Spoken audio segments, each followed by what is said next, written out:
I am truly delighted to have this esteemed panelist of Black women with us tonight to talk about leadership and the pleasures and perils. And we do know that both exist.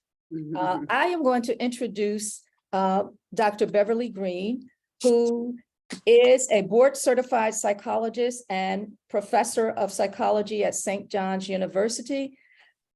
Dr. Greene also has the distinction of being an Ackerman board member and is one of the pioneers in multicultural and intersectional paradigms in therapy. And so if you would like to read her full bio, please go to our website to do that. And before getting started into the program, I would like to acknowledge and thank Sierra, the assistant to the training department, for all the work that she has done in putting this program together. Also, I'd like to thank Jamie and Melissa at Ackerman, who worked diligently to make these programs possible and to try to bring them to you without any technical difficulties. But of course, we don't control technology. And we rolled with it and try to manage it as best we can. I failed to say, I'm Marlene Watson, Director of Training at the Ackerman Institute for the Family. I am so excited and honored to have this panel with us tonight. And so I'm going to just go ahead and turn it over to you, Beverly. Okay. Well, I want to first thank everybody who was here, who I know personally is screechingly busy. This is a much sought after group of people, and I am very grateful that you chose to spend part of this evening with us. I think when I think about Black women, I think in terms of resilience and vulnerability. And for high achieving Black women, particularly Black women in places where we have not been before or have not been for very long, there is a potential for psychological vulnerability that goes beyond superficial understandings about race and gender. And that as a training institute, people who are working with Black families need to understand what the women in those families' experiences are like on the day-to-day in more than just simplistic and superficial ways.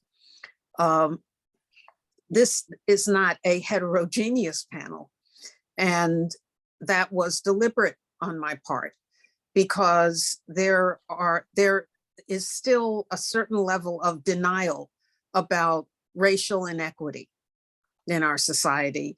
And when the inequities are acknowledged or vulnerabilities are acknowledged, it usually gets conflated into, but that's really about class. And make no mistake, class matters. I'm not suggesting that it doesn't, but nobody here is worried about where their next meal is coming from. This group is better educated than the majority of people in the United States. And yet still, when you get together and talk about your day-to-day, there are still racial challenges that are faced. And in this context, often when you're looking at people who are high achievers and very successful, the assumption is, well, you must have figured that out. That's not a problem. You don't have stressors around these things. And that comes from both African Americans as well as people in the dominant culture. That there are challenges you're left to navigate that are made sometimes easier if you have some financial security, but they don't go away. And there are some that are there just because that's who you are, and it's because of what our embodiment elicits when we walk into a room, that we are on some level required to manage. And so I wanted to ask people who have the unusual thing about this panel one of the unusual things is that there are, well, she will be joining us soon, but there are 3 women on this panel who are 3 of the 4 first Black women to serve as presidents of the American Psychological Association in its 150-year history. And when we think about how far we've come, not being an ingrate, 23, and we're still talking about firsts. So what does that mean? And what does it mean if you are a first? You know, what is the price that you pay for that? I'm looking at Seanna, and I know that the jobs you have didn't exist before, that you created them. And so I think it would be helpful for people to understand what that's like when you're really the first of the first of the first. I will try to do justice in the introductions, but you understand, if I sat here and listed all of your accomplishments, that would be it for 2 hours. So I will start with Linda Knox, who is recently retired from Purdue University Northwest in her position as Executive Director of the Office of Equity, Diversity, and Inclusion. She is a human resources professional in Chicago, Illinois. Fran is not here, so I will hold off on that for a moment. Wendi Williams is the new Provost and Senior Vice President at Fielding Graduate University. She is a psychologist, advocate, and educator, and has a book that is so hot off the press, it's literally still smoking in the envelope on its way to her. And hopefully she'll tell us a little more about that as we go along. Seanna Kaye Denham is the Chief Experience Officer at the New York City Health and Hospitals Kings County Hospital. I think a hospital that ranks, is that 3rd in the country as the busiest emergency room in the country? Yeah. And I had not heard of a Chief Experience Officer. So I wondered what that was. And when Seanna came to one of my classes, she explained, you know, well, there was this sort of need for this thing, and she created this position. She has also served as Associate Director of the New York City Health and Hospitals Kings County Office of Breakthrough and Transformation. And she, I'm sure, will explain to us what that means. Christina Pasley-Bailey is the Director of Administration for the School of Arts and Sciences, the Dean's Office, and Diversity, Equity, and Inclusion Administrative Representative for the School of Arts and Science at Rutgers University. She is also currently working on a text of her own, born of her experience as a mom, called Intentional Parenting, Raising Woke Black Children in Turbulent Times. Thema Bryant, who will join us, is currently the president of APA and a tenured professor of psychology at the Graduate School of Education and Psychology at Pepperdine University, where she directs the Culture and Trauma Research Lab. She's a national expert on racial trauma and is also an ordained minister from a family of ministers. Jennifer Kelly is the 2021 past president of APA and a board certified in clinical health psychology. She's the director of the Atlanta Center for Behavioral Medicine in Atlanta, Georgia. Her primary presidential initiative focused on psychology's role in achieving health equity. She has also served, I won't try to list all the positions you've served in APA, but by the time you got elected president, there wasn't anything left. Olivia Moorehead-Slaughter is a child clinical licensed psychologist with 33 years of experience working with children, adolescents, families, and adults across a range of settings. She has been the psychologist at the Park School in Brookline, Massachusetts, where she's been known as Dr. O. Since 2004, she's been a faculty member at the Center for Multicultural Training in Psychology, the APA accredited pre-doctoral internship at Boston University School of Medicine and Boston Medical Center. She is the former chair of the Massachusetts Board for Licensure for Psychologists and the APA Ethics Committee, and the president of APA's Division of the Psychology of Women.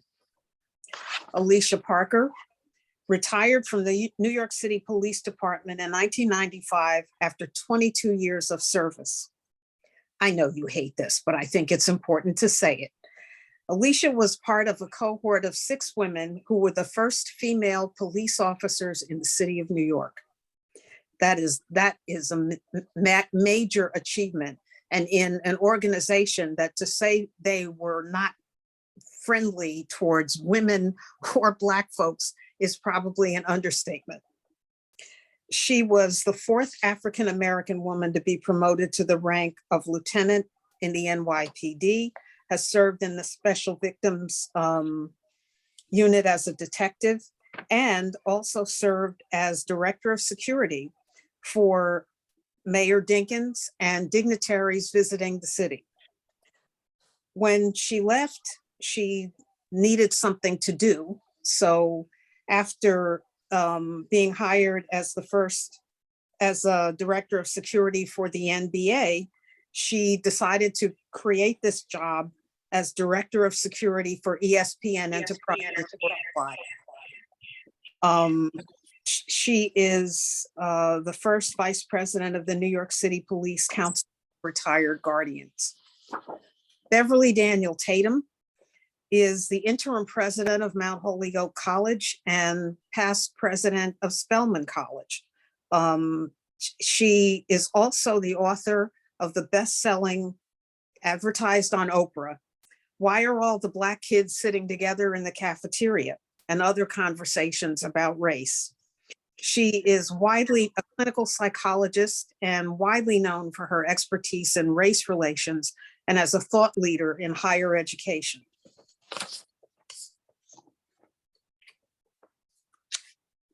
And did I get everybody? Beverly, Fran has her hand up. She's here. Okay, I can't see her, but I'm glad to hear she's here. I don't remember if I heard you. Did you do me? I can't remember. I didn't, No, I don't think but I so. will. I will. Rosie Phillips Davis is also a former president of the American Psychological Association, in a groundbreaking run of Black women getting elected to the presidency of APA.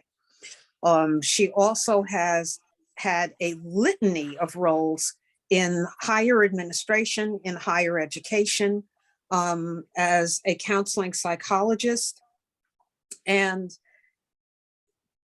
is another one of those people. Is there anything in APA you have not done?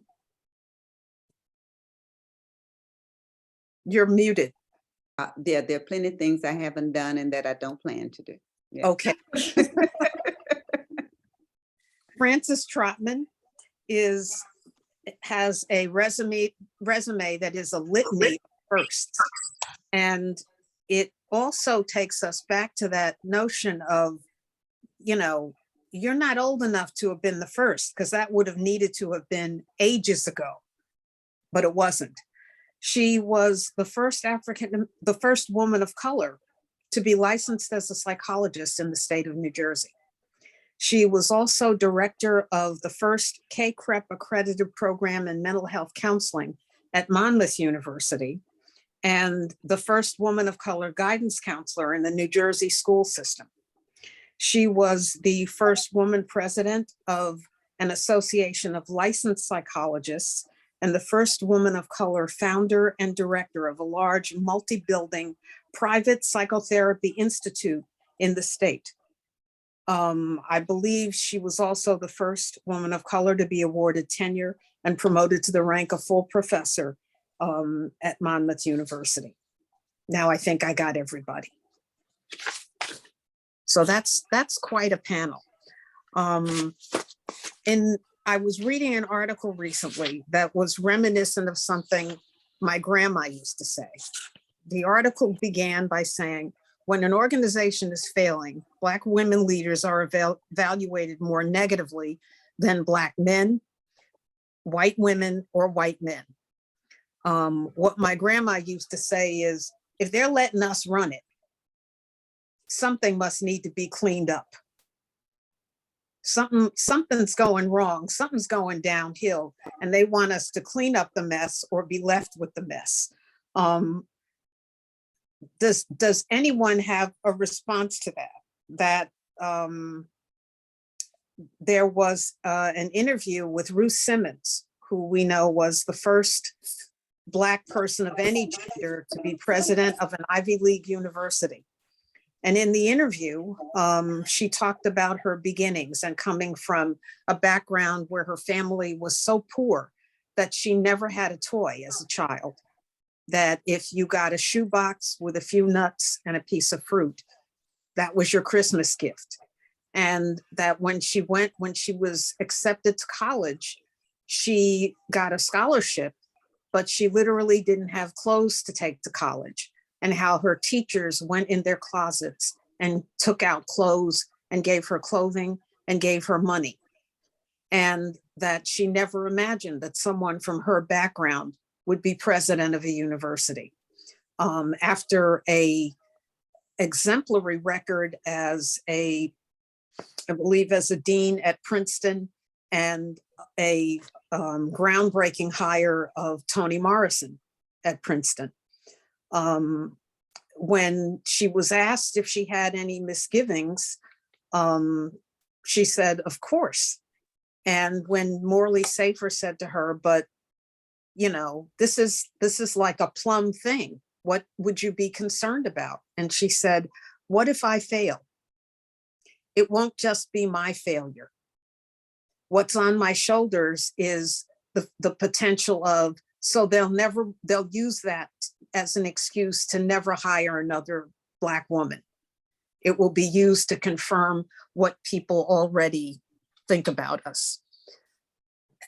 I'm assuming that has had to have crossed the minds of many of the women here in some way, or someone has insisted on making it cross your mind. And what is it that you do with that? Because there is some truth to that. If one of us fails, it's seen as a descriptor of the group, that we're always measured by our worst exceptions, or by just our human frailty.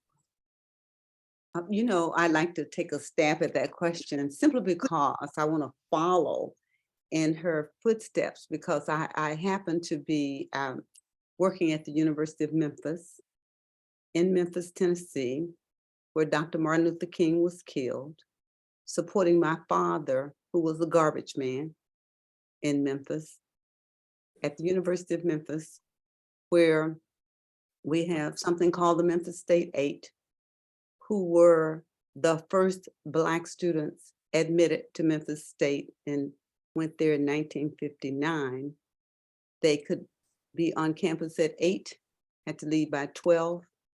They couldn't do stuff like take PE. They were escorted to classes by the police. One of those Memphis State 8 was my high school French teacher. I didn't know she was a part of such until I was working at the University of Memphis as the first woman vice president. And the history department had them on stage, and I looked up and said, oh, that's Miss Gandy. And so at the end of the program, I said, well, why didn't you ever tell us about that? She said it was too hard. But what was wonderful was she got to see me being the vice president at the school that she desegregated. And so it was a joy for her. So she was honoring me as I was honoring her. And I have a picture of the two of us, and it's one of my most treasured possessions, because we don't often get to have that experience. And so, yeah, and I was one of those poor kids, you know, and I have a TED talk about it, and was poor. And my presidential initiative was focusing on poverty. But there are a couple of things that happened when I finally went to school, got scholarships, and I went to school with other white people, and it was my first introduction. It was there that I did learn that though they had told me that Black people were dumber than white people, is that I did learn that some Black folk were dumber than some white people, and some white people were dumber than some Black people, and that it was a spectrum, and that that's the way it was, and that I was all right and would fit in there. But every time I did feel that I had to prove myself. In graduate school, I got on my committee the toughest white men because I wanted everybody to know that I earned it. But every time I just have to put it behind me. This is the way I deal with it. And know that it's not my job to just keep proving, it's my job to keep lifting. And so I'm always trying to serve the people. And so I put that ahead of my failure, and then I rely on my spirit, on my spiritual God to help me to get there. Dr. Greene, can I take a stab at that also? Of course. I had a paralyzing fear of failure when I first started out, when I was younger, because I had attention deficit disorder, and I'm dyslexic, and I felt I needed to hide all of that from people, especially when I became a supervisor of people. I said, I have to be perfect. How could, you know, and I did my best, and I pretty much drove myself crazy trying to be perfect and not make any mistakes at all. And it really wasn't until I got to ESPN, and this is this is where I think you have to understand that the brain is really resilient. And even though I couldn't read, you know, I had difficulty reading and a number of other issues, my brain rewired itself, and my creative side came out in full blast. It really did. And I had to create a department at ESPN. There was no security department there. They had, you know, I had to create a global security department, and the ideas just flowed, and they start flowing. And I made mistakes. But I figured out that those mistakes were all learning experiences. And I took that mistake in stride with my team. I took the blame for it, and we sat down and we figured out how to fix it. And that's I think something that if I had to do over again, I would tell my younger self to be fearless, you know, to not be afraid of making mistakes, because no one is perfect. There is no one that's perfect. And I used to get from my so-called, I don't call them really peers, because I don't think any of them were creative. They didn't have a creative bone in their body. But anyway, that when we would go to events where I was the only woman in the room and the only Black person in the room, they would all stare at me. And one person had the nerve to come over to me and introduce himself and say, "How did you get that job?" Meaning that I shouldn't have it. I said, I got it because I was the most talented, and they knew it. And that's why they hired me. But I'm just saying, we're always being challenged. We're always being challenged. And I think, you know, being a Black woman is probably the toughest thing that we can be on the face of the earth. It's hard to be a Black person, and it's hard to be a Black woman. And I found challenges all along the way in that respect, from being, when you're a supervisor, people challenging you as a supervisor. People just, especially men do not like to see take orders from a woman. And I found that all over the world. You know, I've done security all over the world, and everywhere it's the same thing, where men don't like to take orders from women. So a direction from women, I'd like to say direction from women. So that's just my little experience. Anyone else? I wanted to also pick up on the thread. You know, I learned an important lesson when I started working at Kings County, which is in central Brooklyn, serves many communities, very diverse community. reflected on the patient side and on the staff side. And, I came from the private sector to the public hospital, to the municipal setting. And one of the first things I tried to do for about 6 weeks was try to get everybody to call me by my first name. Call me Seanna Kaye, call me Seanna Kaye.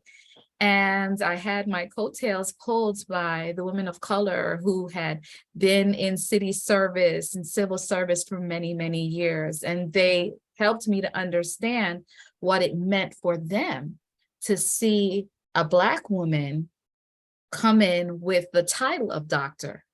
And for them, it was really important. And these are women who were my elders. So of course I was calling them Miss So-and-so. And it was very important for them to be able to call me Dr. Denham. And so I really had to pull the camera back and understand what my presence meant for them who had gone through so much to make sure that that door was open for me. But what I have found many times in terms of Black women in leadership, that the kinds of leadership roles that we have been in, myself and many colleagues up to this point in my professional career, has been a particular kind where, it's the problem solving of mopping the floor and even trying to solve the issue of the leak, but it's about the service of leadership. We're called servant leaders, and we're very much in the role of taking care of the logistics, but not necessarily getting that shine.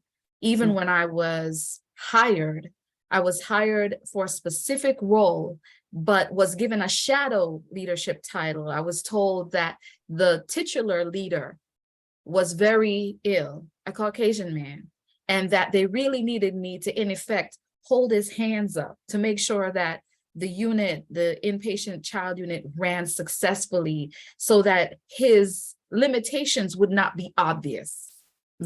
And so there's the titular leadership, and then there's the leadership that's happening a lot of times by Black women in those spaces that may or may not be formally recognized. Yes, I have something to say about this. What I found, and as I really started reflecting on this going on over a period of time, is that it was really exhausting so it's like, okay, I know this material, but I got to really make sure that I know this stuff. And you're looking left, you're looking right, up and down. And it just takes so much emotional energy to do 125%. When, the rest of the people will be doing 85%, and that will be okay. Because we've got to because they're watching us. They're watching the Black woman in particular, and make sure that we're not making any mistakes because of what we're representing. And, I started thinking about, at what point in time did I stop worrying about that? And I just started being who I was.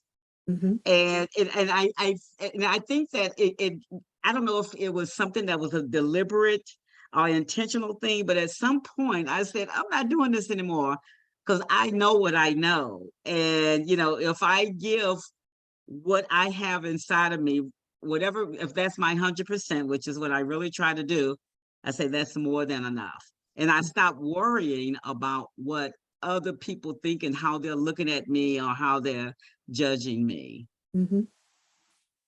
Beverly, I just want to, one of the things that quote, or that, your lead up reminds me of, is the quote from Toni Morrison. I know you all have heard it, where she talks about how racism is a distraction. And that, someone will tell you don't have art, or, you're not smart enough, or your head's not the right size. And so we spend a lot of time trying to prove that we have art, and that we're really smart, and that our heads are the right size, and all the rest, but that it's a distraction from actually us engaging the brilliance of our work. That if we were to be able to do that unmolested by other people's stuff, we could really focus in on what's in front of us. And I guess the other thing that comes to mind, I know that article that you referenced, I think it came out of the Harvard Business Review, but I could be wrong. referencing, you know, when Black women are finally invited to these leadership spaces, Mhm. that that the institution is falling apart. They call it the cliff, the The glass glass cliff, cliff. the glass cliff. Mhm. And, you know, I think a lot about that from the standpoint of being a leader and being a Black woman who's the leader, and a Black woman, not to romanticize the types of challenges or difficulties that my ancestors and my family and even my own personal story, biography, you know, put before me, but that because of certain life experiences and certain lessons that are been made available to me within the context of my community, I actually do know how to make $1 out of 15 cents, if you will. And so for institutions and organizations that do struggle in a particular way, which I will say because of, in some ways, late phase capitalism has many of them struggling in that way, I believe strongly that Black women are uniquely positioned, again, not from an essentialist perspective, but from an understanding of there are certain experiences over a lifespan and certain lessons over many generations that have been shared that actually make it possible for Black people to live in the world, continuing to do so. Some of us get to thrive. And so if you are a Black woman for whom you said doesn't have to worry about a meal, true, that also means that there are people who have, on whose shoulders I stand, some of whom are on this call. I'm so deeply honored. You have no idea, truly, that have made it possible for me to even know how to make a way out of that no way. And so I think that that becomes really critical when we think about the unique positioning and power of Black women's leadership in this time. Thank you. Anyone else? I add to that, Sure. Bev. I have to say, one of the most essential and joyous and core things that I feel like I do and have done over the course of my career is mentorship. I've had the benefit of spectacular mentors. My first Black woman psychologist mentor was Jessica Henderson Daniel. And I was a junior in college. We happened to go to the same church in Cambridge, Massachusetts. And I sat on a pew after church one Sunday and she talked to me about graduate school. She was an early career psychologist at the time. So this was a long time ago. And I've aged considerably on this screen. It's actually 35 years. I'm in one of those 5-year anniversaries of how long I've been a psychologist. So I'm outing myself a little bit, but it just speaks to, we're all here, but we all got here because somebody lifted as they climb. And so I see that as, that's an imperative for me. And so the predoctoral interns who come through the Center for Multicultural, Center for Training in Psychology, many who are Black women, I have my eye on them like you cannot believe. And I have to say, I do feel as though I'm feeding the multicultural pipeline of psychologists. It's a joy to see them thrive in their careers. I think I had a little something to do with it, and that they go and fly and succeed. And one of the things I also think I have to do is to show them authentic Dr. O, but also that there's more to, it's not all polished. There's failure, there's learning, there's mistakes. And I try my best to show up authentically and to show up fully so that they get to do that too, and to be a little vulnerable with them, because there's a lot of that too. We don't get many chances to be, oh my goodness, excuse me. That's my guard dog. 7 pounds, all of them. I apologize. We don't get many chances to make mistakes, and I hope we'll get to talk some about that tonight. What happens when there's such a bright light and the expectations are so high? What happens when we make a mistake? What does that Well, mean? if you want to talk about it, talk about it. Well, I think we are judged much more harshly. I Mhm. think in moments like that, they will come for you. And I think you will find out just how hard it can be and how harsh it can be in a moment where someone feels as though you've made a mistake. I am traumatized every time I hear on the news something that relates to the following words, and this person should resign. It's a big, long story, but I have to say, there are many reasons people should resign, because there are things that happen, there are mistakes, there are errors, there are all those things. And there are all kinds of reasons why one should not. But I think when we sometimes stand up, stand tall, and stand in our truth, that's not always welcome. And I've seen it, I've lived it, and I think it was an important time, an important era. Would I ask for it again? Never. But now that I have it, I certainly am open to speaking of it, because I have lots of reflections. What I don't have is shame about it. Mhm. I'll stay there. Bev, were you going to say something? I was, but we've moved on. So let's go to another question. No, And you could go whatever. back and say what you were going to say. Well, I was actually, it's quite a while ago now, but I was in terms of the conversation, but I was thinking about that comment about how did you get this job, right? You know, that sort of implication of, you know, how, and I don't have those conversations with people much these days, but I was thinking about early in my career, being, you know, I went to the University of Michigan, got my clinical psychology PhD at Michigan, and was there obviously with a cohort of other graduate students. And I remember running into a white male graduate of that program, happened to bump into him at an airport, and he asked me what I was doing. And at the time, I was a professor at Mount Holyoke College. It's earlier in my career, but on a tenure track. I might have already been tenured by that point. And when he asked me what I was doing and I described my job at Mount Holyoke, he looked at me and said, "How did you get that job?"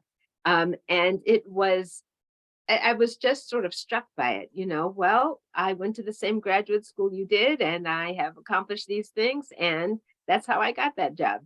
Not that I said those things to him, but it was clear that at that point in my career, I was further along. He was not yet in a tenure track position, I think was seeking one. And it was like, this is not, you know, there's something wrong with this picture. That was clear in the message that he was sending. And I Mhm. think that comes frequently at different points along the way. That, and I'm guessing all of us have one of those stories. When I got my first and subsequently the job in academia, and transitioned from public mental health to academia, I went back to Kings County, where I spent almost a decade working in public mental health. And I must say, liking doing that. There's something about working in the MASH unit and not the officers club that you really feel like you make a difference in those children's lives. But the medical director of the service I ran into and, you know, said that I was starting this new position, also looked at me and said, "How did you get a job like that?" And, you know, what do you say? Can I ask you a question, Dr. Greene? Sure. Was that person a male or a female? Oh, a male. I've never heard of a female asking another female that question. I have not had the question from a woman, but I have had the experience in my role as a college president, both now serving as interim president at Mount Holyoke and also having served for 13 years as president of Spelman, traveling with a staff member who is white And when we walk in, people assuming that the white person is the president. Mhm. That happens with some regularity. Yeah, and I have had the experience with traveling to another university. I won't say where, but not in the greater New York area, to do a guest lecture, and being in the faculty lounge, going through my lecture notes, and having a white woman who was on the faculty there come into the room looking very agitated, which I assumed may have had something to do with my presence, and sort of stumbling around verbally asked me, oh, are you cooking today? And I always, and I was dressed far better than I am at this moment, because when I'm going into territory where I feel it's not necessarily a friendly audience, how you dress matters. And I'm looking to make it as difficult as possible for somebody to see me as anything other than what I am, that they need to have to work at it. But it just, when my students talk about the microaggressions they face, that on campus, in some of their classes, some of their classmates will say, well, you seem really smart. Like, that's a question. They'll ask, how do you handle that? You know, what it's almost like, what do you even say to something like that? And I always tell them, well, I have two conversations, the one that's inside my head that stays there, and the one, if I choose to respond at all, that responds to the person asking me that first of all, doesn't recognize their authority to be asking me what they're asking me. It's sort of and being a therapist helps, because you have all those therapy tools about how to ask questions instead of answering. And, you know, why do you ask becomes the default. And it's sort of, who are you? And maybe you need to think about that. But that students are still having those experiences is kind of worrisome. And I know, Christina, you had some of those experiences in, I think, in your graduate program. Of course. So first and foremost, it's an honor to sit on this panel with each and every one of you. It's amazing to be here tonight. So thank you for the opportunity.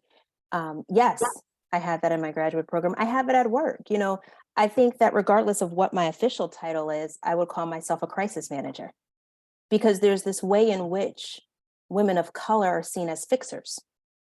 Regardless of exactly what it is, there's some way that you possess this nuanced capacity, or you can kind of don this cape and trudge through whatever the workload is to achieve the end goal, right? And so there are times where it's like, well, oh, you speak well, you could do this, or you're smart, you could do that, right? And so there's this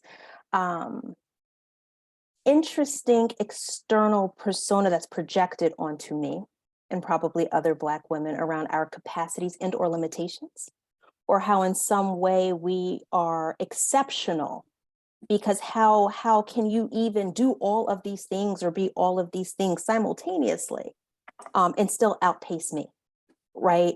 And if I can, while I have the microphone, address something that Dr. Kelly said and everyone else, I would like for the panelists to maybe hone in on the undercurrent of weariness, because of everything that we are saying, whether we choose to be authentic, whether we choose to fight imposter syndrome, whether we choose to push back on the projections, whether we have to put extra thought into what we wear or how we show up, whether, you know, for myself, I will be transparent. There are days in which I wonder whether I want to tackle and fight with my hair and pull it into a bun, or do I show up with my authentic afro? Do I have the capacity and desire to walk out of my house and even deal with what I may face, consciously or subconsciously, right? That is exhausting. And I think it's beyond exhausting. I almost feel like the word exhaustion doesn't adequately express the depths to which we vacillate internally, and how that manifests itself physically or spiritually, right? Or how we have to lean more into self-care and soul care when we have the capacity to do so. And so I just wanted to amplify that, because I know I'm hearing it, but I'm not sure I'm hearing it because I'm a woman of color. I identify as a Black woman, or if that's something that's actually articulated for everybody who's on the participant side of this. I don't know if they hear that the same way. Christina, one of the things that I hoped would emerge from this conversation, so that people who are learning to be therapists can understand that there is sometimes you see ice cubes on the surface, and sometimes what you're seeing is the tip of an iceberg. And that there is, when you talk about that weariness, that everything everybody here has talked about, it takes psychic energy to do that, to manage that. Even if you don't formally respond behaviorally, you're still managing it on some level. And that the toll of racial and gender inequity, and particularly the double jeopardy when they're combined, is that there are all kinds of things that people are managing that you don't see. Correct. And I think that for all of us on this call, we're the first to do one or more of one thing, right? And so when you were reading all of our bios and you started, Dr. Greene, one of the things I wrote down was, what's the cost of admission? Because I think there is a cost. Yeah. Right. For every time we decide to do something or show up, there is a cost, and it varies. Right. And it may not be equitable amongst all of us, but there's a quality there. And so there's not a day that I leave any meeting or my office where there isn't something that I have to process on my way home in order to show up the next day, even on a good day. Right. Even on a good day. Alicia, you're muted. I wanted to jump in there. I had a performance evaluation. I'm a senior executive leader at the hospital, and I had my performance evaluation. And the line that stood out to me relative to what Christina just talked about in terms of the exhaustion, and it says that Dr. Denham never says no. She always finds a way to get it done. And I read that line and I said to myself, immediately begin to say no. And it freed me so much to see that this was the assessment, and it was intended as a compliment, the highest form of a compliment. But I had been weary, exhausted. I was grieving. I have a 5-year-old and a young marriage, right? And all these things, negotiating and saying, okay, I'm juggling all of these, and I'm gonna let that one fall, because if it falls and it might just chip, it might not break, and that I can tolerate. And to see the compliment that she never says no, she always tries to find a way to get it done. And I had to change, almost instantaneously. And it has made such a big difference to be able to set those boundaries. And the hospital keeps functioning. People keep getting treated. The world does not stop on its axis. And, the young people today, they say, get somebody else to do it.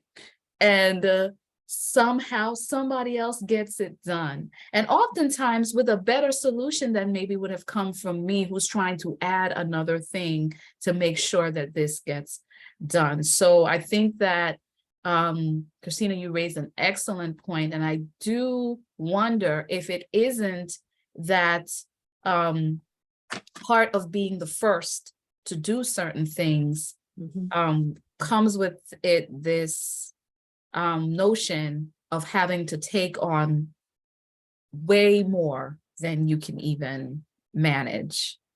I will say, for me, as the first in my role and the first to do a couple of other things, I'm always cognizant of the idea that I don't want to bring chairs to the table. I actually want a leaf welded into the table. Right? There should be extra space. Because those, if you imagine a table and you just add extra chairs, it almost seems too crowded. And at some point, someone will remove a chair or two to get comfortable, right? And so the burden from my perspective is, well, where do we find the leaf to expand the length and width of the table so that all chairs sit there comfortably, right? And I think that's where my weariness resides. But one of the things I wanted to comment about what you said around your boundaries and borders, an amazing mentor of mine always heard me saying yes to something.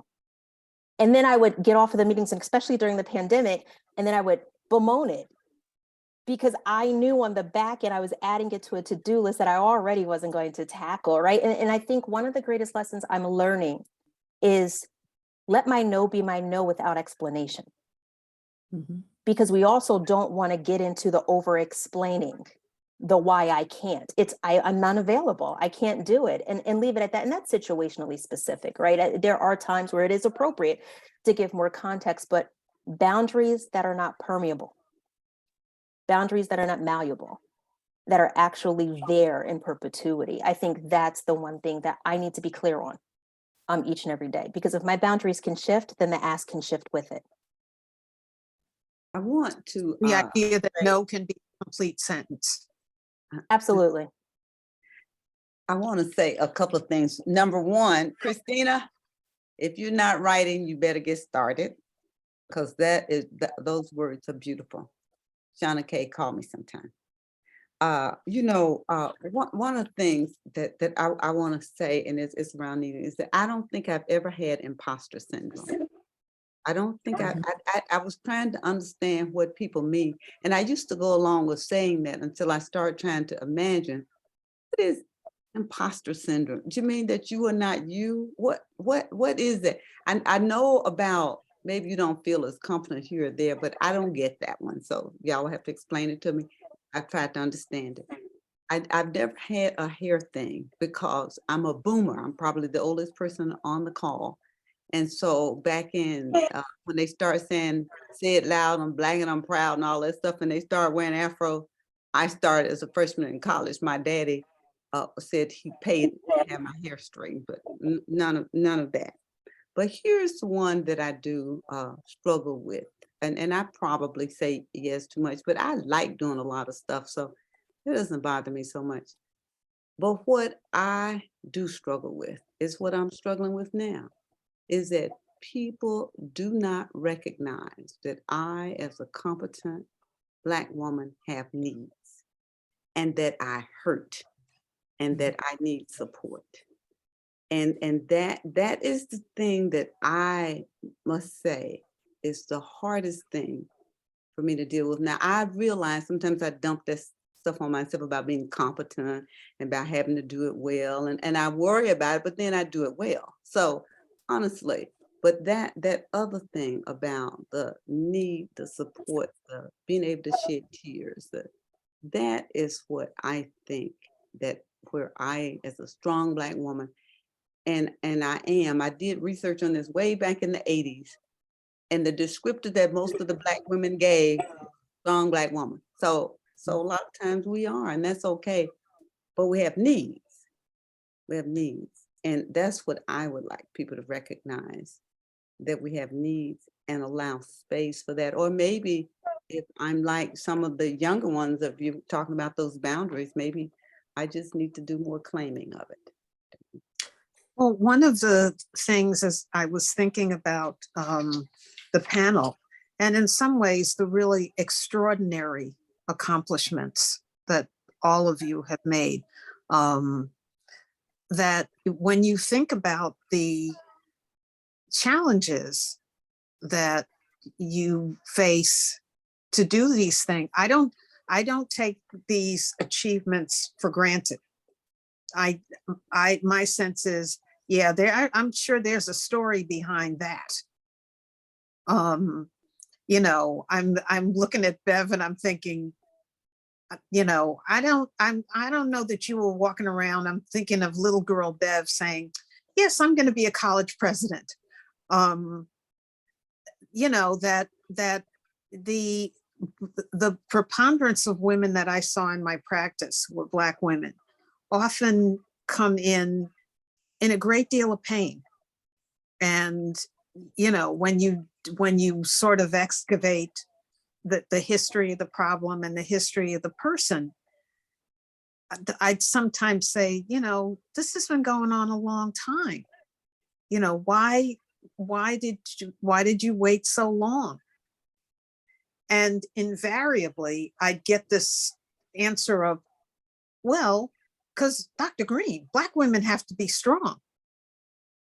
That's part of our culture.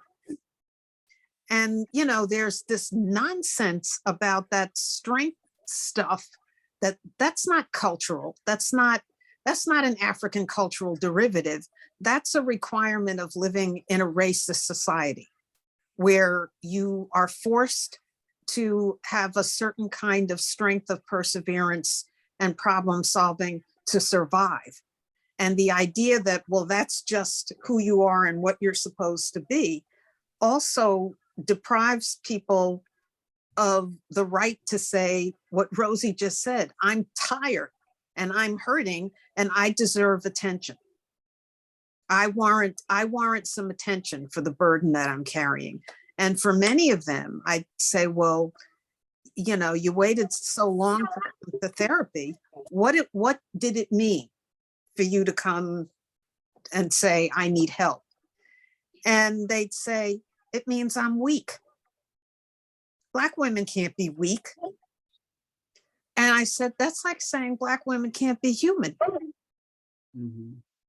But that is nonetheless what sits inside many, that I have to do this.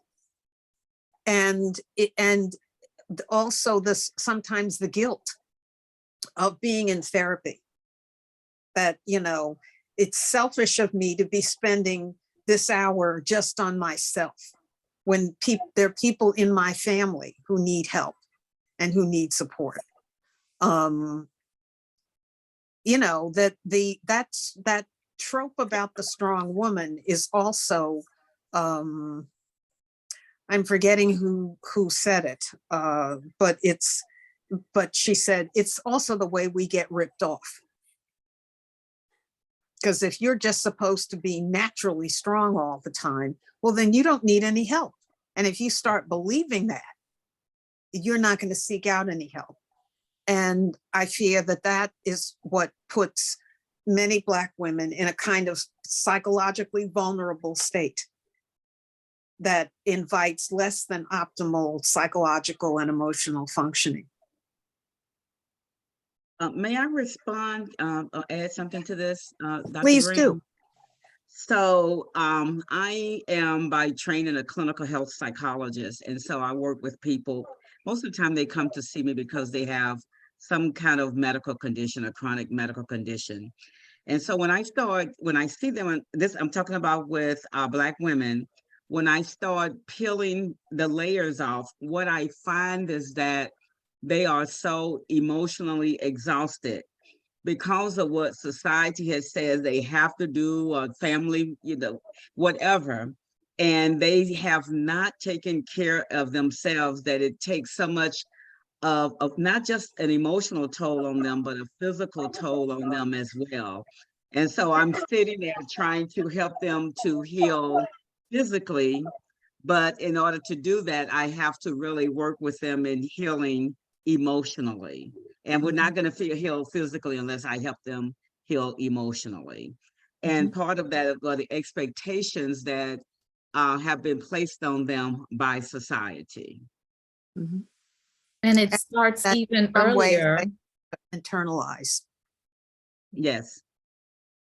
Sorry, I was adding, it starts even earlier. We know the work about the adultification of Black girls.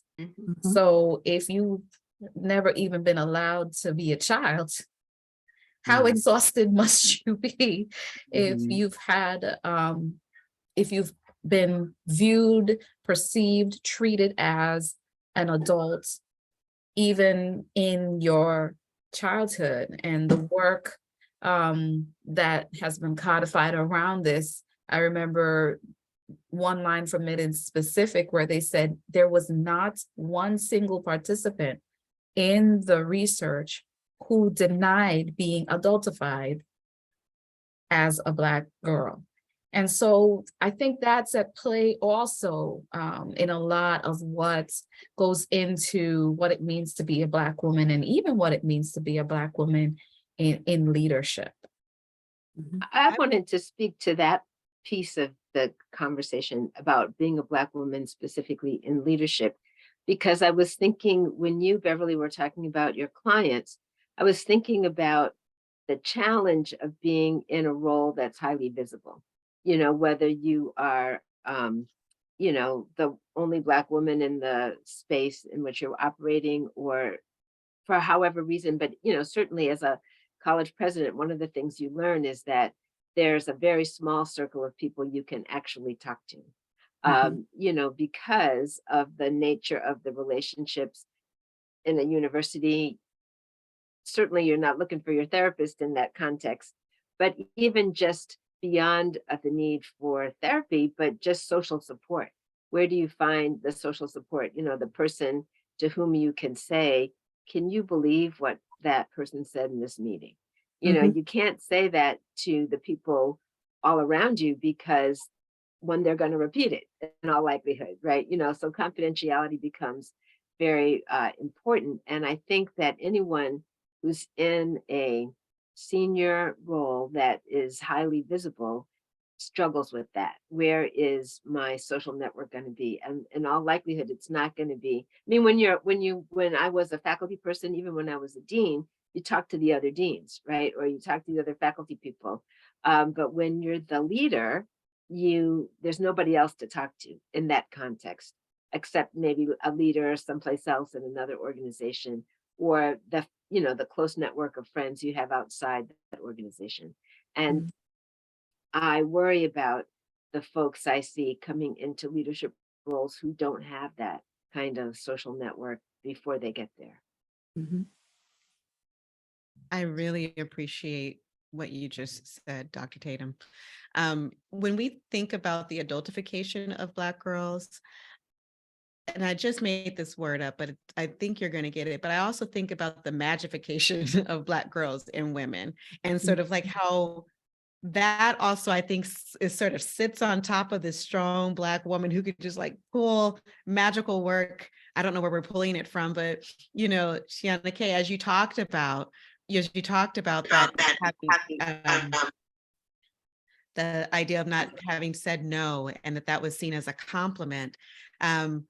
I think about, you know, what it means to, whether it's being a first, whether it's being in a high profile position, and what it means for your embodiment to be in that space, the type of magic that people are leaning on and expecting. I actually had someone tell me upon taking a role that we need some of that Black girl magic. And I thought, oh, well, where are you going to get that from? You know, because like, that is such a high bar and such a deep burden for you to even require or ask for me to bear. So I'm going to not pick that up, but I appreciate you sharing with me the need that is here, that you need something that feels magical and out of this world. That's important for us to know. It's, you know, I just think about that. And the last thing that I will say kind of related to that is that I am a doting auntie of 4 beautiful girls, and there's one special, well, they're all special, but this particular sweet pea has a special way of thinking about herself and her time, and it worries me.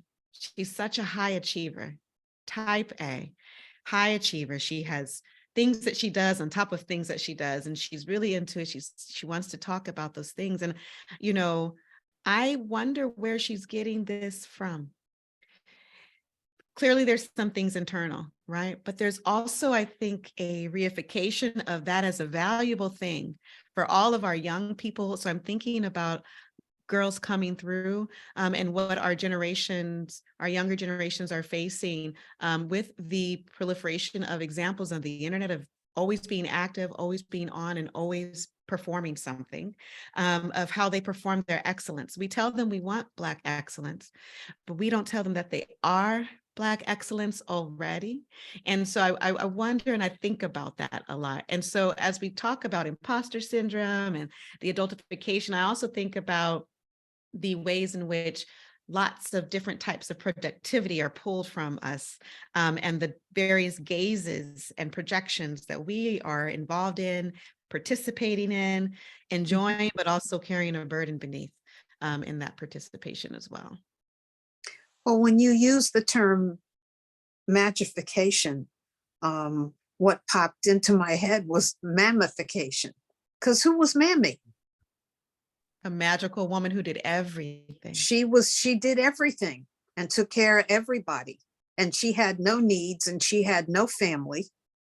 And, you know, she even nursed the babies that weren't her babies. But we're still seeing Mammy figures in American life, even though they've changed what Mammy looks like on the pancake box and on the syrup bottle. There's that figure is still present, that desire for that, the person who just comes along and does magic and has no needs. But that's objectification. Mm-hmm. I've got a quote I want to add to this space because I think it suits what we're talking about. If you are silent about your pain, they will kill you and say you enjoyed it. And Zora Neale Hurston. Mm-hmm. Like, yep, you spoke. You absolutely spoke. I think we got to be careful. Like Wendi just said, where'd she get that from? Some of it they're getting from us. They're watching us. They're watching how we work, how hard we work, what we're doing, how we look while we're doing it, as though it's just, this is just what we do, you know. Mm-hmm. And I want to be like her. We got to be so careful to sometimes we need to rest and we need to look like we're resting and we need to speak into it that we get to rest. Mm-hmm. I was president of Division 35, the Psychologist, Society for the Psychology of Women. One of my initiatives was self-care, you know, because I knew I needed to learn more about it. I figured I'd put myself on Front Street and maybe I'll practice it a little better if I talk about it more. And, you know, I called that initiative Killing Her Softly. Because I do think they will come for us, and they'll come for us in all the best ways. And we have to be careful because Black women are, you know, we'll just fall down dead tired. Mm-hmm. We ought to be able to be tired before we fall down dead tired. Fran Trotman, we can't see you, but if you unmic yourself, we can hear you. Do you have anything to add?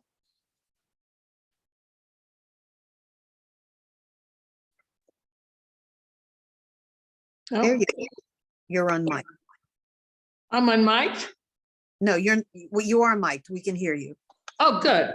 Okay. Yes, I've had several. This is very interesting, and I appreciate listening to you, even though I had some things to say that anyway, I appreciate it. I do appreciate being here. But some of the things, I took some notes, actually. Beverly, Dr. Tatum, the trouble with, you mentioned having more problems with males who would say things to you. I was in a university where I was hired under a Harvard educated sociologist. And when she retired, that was taken over, the position was taken over, the presidency, by a male former admiral who had no PhD, had never been on a faculty, and had never been a president. And it was an incredibly different experience. I had to wind up suing the university. I was friends with the former president, the female. We played tennis. She invited me to her mansion on campus, and we enjoyed each other. The male former admiral had a lot of trouble with me. I had been a very successful person prior to coming into the university space. And I knew who I was, and he apparently felt very threatened by that. Whereas the Harvard-educated woman was very comfortable with me and really sought out my presence and my friendship, which is, I think, something that you alluded to when you said you couldn't really relate to other faculty members or deans. They were probably predominantly men. I wonder. Let me clarify what I was saying. Actually, Mhm. what I was saying is that when you are a faculty member, you have faculty colleagues and you share with them, Mhm. or when you are a dean, you share with them. But when you're the president, you can't share as freely with other people, and there's no other president in the space, right? You're the only Right. president. So I'm not sure if you understood what I was exactly saying, but that's what I was talking about, was just that the higher up you go in the organization, the more isolated you can become, and the more need you have for a social support network that is outside the organization. Yeah, I can understand that. But I wonder if it also has to do with some of the people with whom you had as faculty. This person sought me out as a companion because she knew that I was a fully developed, accomplished woman with whom she could share things, and we could play tennis, and she could invite me to her home. So I think it's not only that you're isolated in terms of your position, but also in terms of how other people may feel about you and feel threatened by you, and they're really not approachable because of that. But that's probably a whole other conversation. Yeah, yeah, yeah. In did- my experience, it's really about a lot of it's about confidentiality. And Yeah. clearly, the person that you were connected with trusted you and you were trustworthy. But that is, in my experience, it's not that people are necessarily intimidated by you or jealous. Often people want to be close to the person in charge, right? That they want to curry favor or, get to be part of the inner circle, and for their own reasons, their own ego needs, perhaps. Yeah. But I think it's really important sometimes to be able to hold your own counsel in those positions, because they're, I see the provost, Wendi, nodding her head there, that there's things that happen that you have to keep to yourself, that legal people want to know, personnel matters. What happened there? Surely you can tell me. Well, actually, surely I can't, right? And so in that sense, or even just being able to process something, certainly in all the roles that I have had, there are friendships that form and people you particularly like, who you invite more often to your house than other people. But I'm talking about the kind of confidant. It's very hard to have someone who is a real confidant in the context of the other relationships, even the people you're closest, but at least this is my experience of this, the people who are closest to you, like if you're the president, like the provost, or, the CFO, or, whoever the people are, you may have very good and positive working relationships with those folks. But still, if you appear to be favoring somebody over another, that creates dynamics on your team. There are all kinds of issues that you have to navigate that you might want to talk about, and it's better to talk to someone who's not part of that system. Well, I'm lucky that I had my president as a friend. Yeah. I'm speaking of presidents. I'm aware in 2018, Jessica Henderson Daniel was the first Black woman elected president of APA, followed shortly by Rosie, followed by Jennifer, and this year, Thema Bryant Davis. And this is like after 150 years it took to get the first. And I know that I was surprised that there followed others, because I expected it to be like a Barack Obama, that it made people so crazy that that wouldn't happen again for the next 50 years.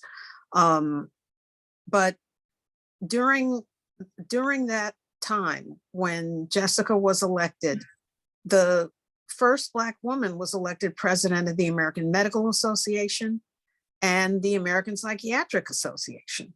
And more recently, a Black woman was elected president of the American Association of Counselors. I believe I have the name right.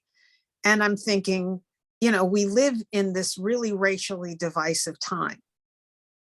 And I guess I will pose the question to Rosie and Jennifer. What do you think is going on?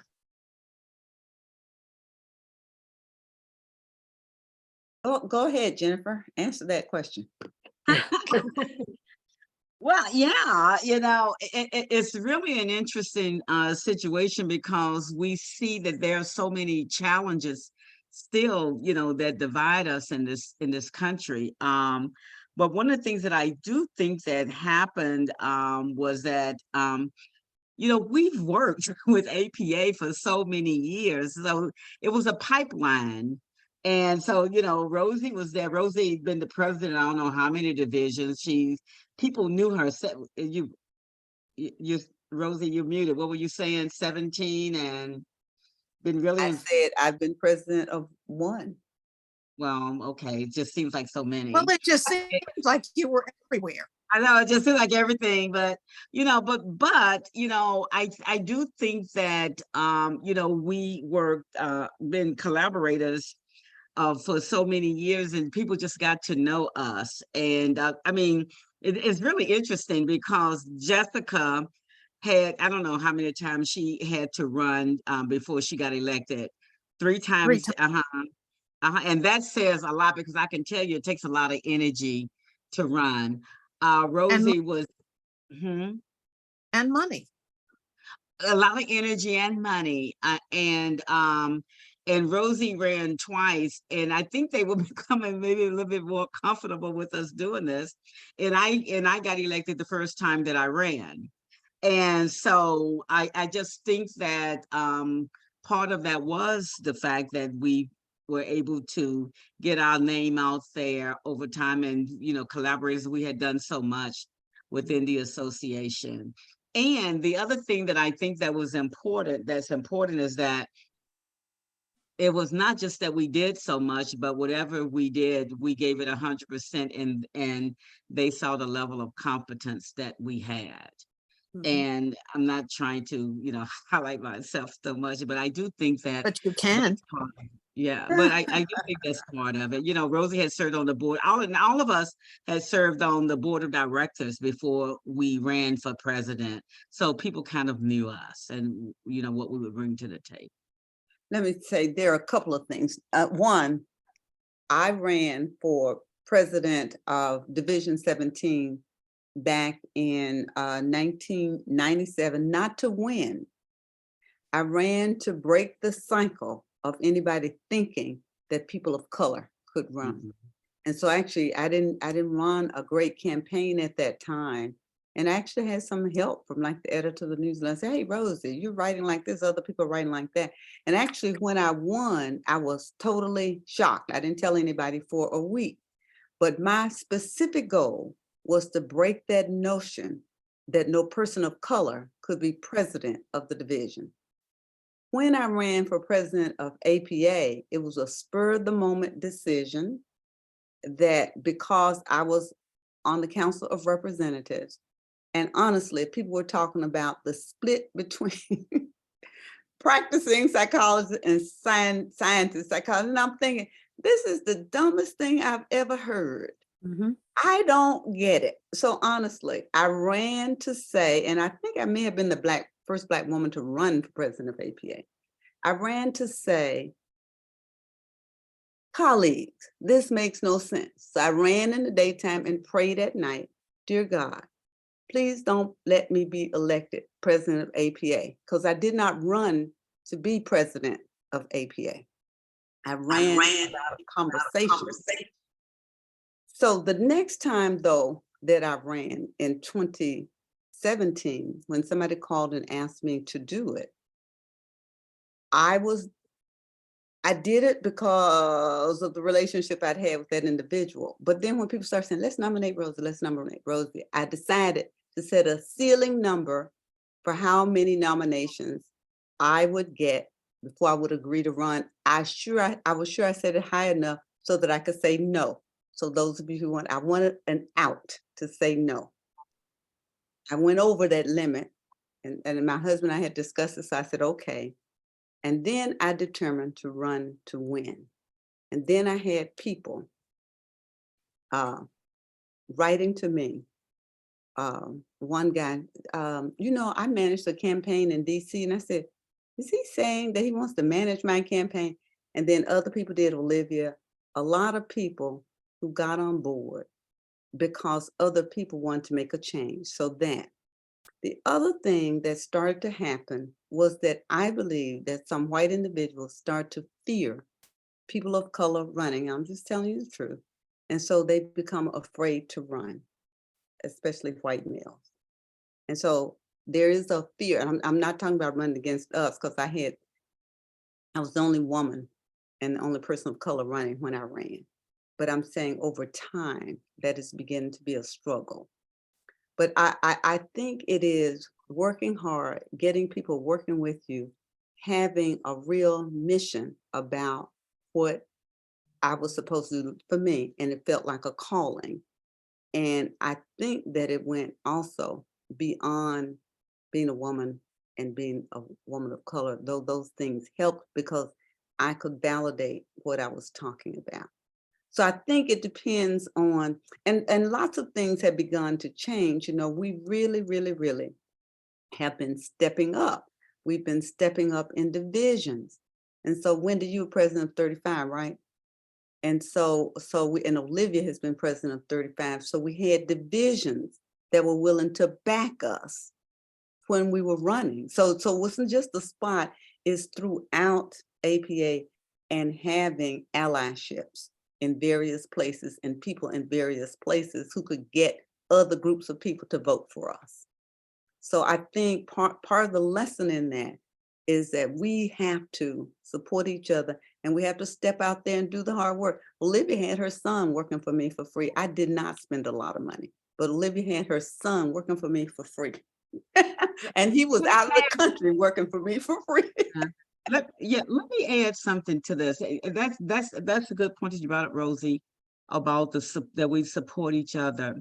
One of the things that probably was one of the hardest things for me when I ran for president, there was that I did not get the support from Division 35. And despite the fact that I was a fellow of that division, this is Division of Women.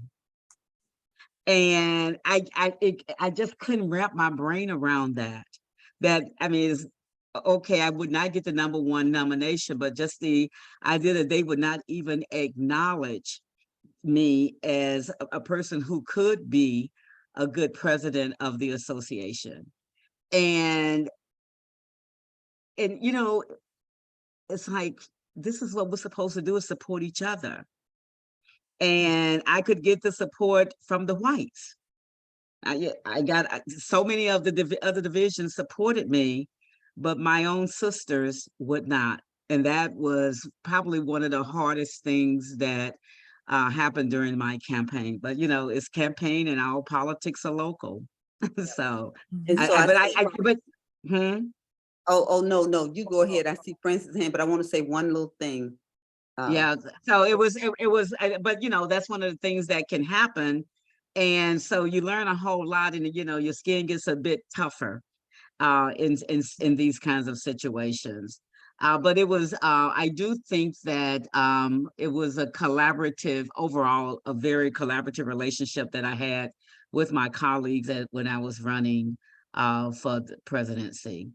And But- one other thing I was just going to add that made this also good, which was the other exclamation point, is that Thema, Dr. Bryant, who hopefully will join in shortly, she also got elected at the first time that she ran as well. So that's a positive feature. I was gonna say that the 45 struggled with me a little bit, because when I was in the meeting talking to them, I said, and I didn't even know I said it, Division 44. Somebody But said, Division 45 is the race, ethnicity, and culture division. So yeah. For people who are not APAers, APA is Right. made of a range of I'm subject sorry, yeah. and identity divisions. Yeah, And yeah. 45 is Society for the Study of Ethnic Minority Psychology. And Yeah. 35 is the Society for the Psychology of Women. Yeah. 44 is the Society for the Study of Sexual Orientation and Gender Diversity. And if you run for major office in APA, you typically want to get endorsements from, there are 53 divisions. You want to get endorsements from various divisions. So it is very political. It is. And what I'll say is that with what I understood about 45, and so that's ethnic minority, is that hurt people sometimes get hurt when they think that here I am, somebody running and getting their name wrong. And so I'm not mad that they struggle with that. I'm not. It's just, my point is just because they did support me. But that was why, which means that we in positions, and people do ascribe power to us in position, we have to be considerate of other people and use that power for good. So I want them to know too that I value them. But that is what that. So Beverly, I know Francis had a hand up, so I just picked.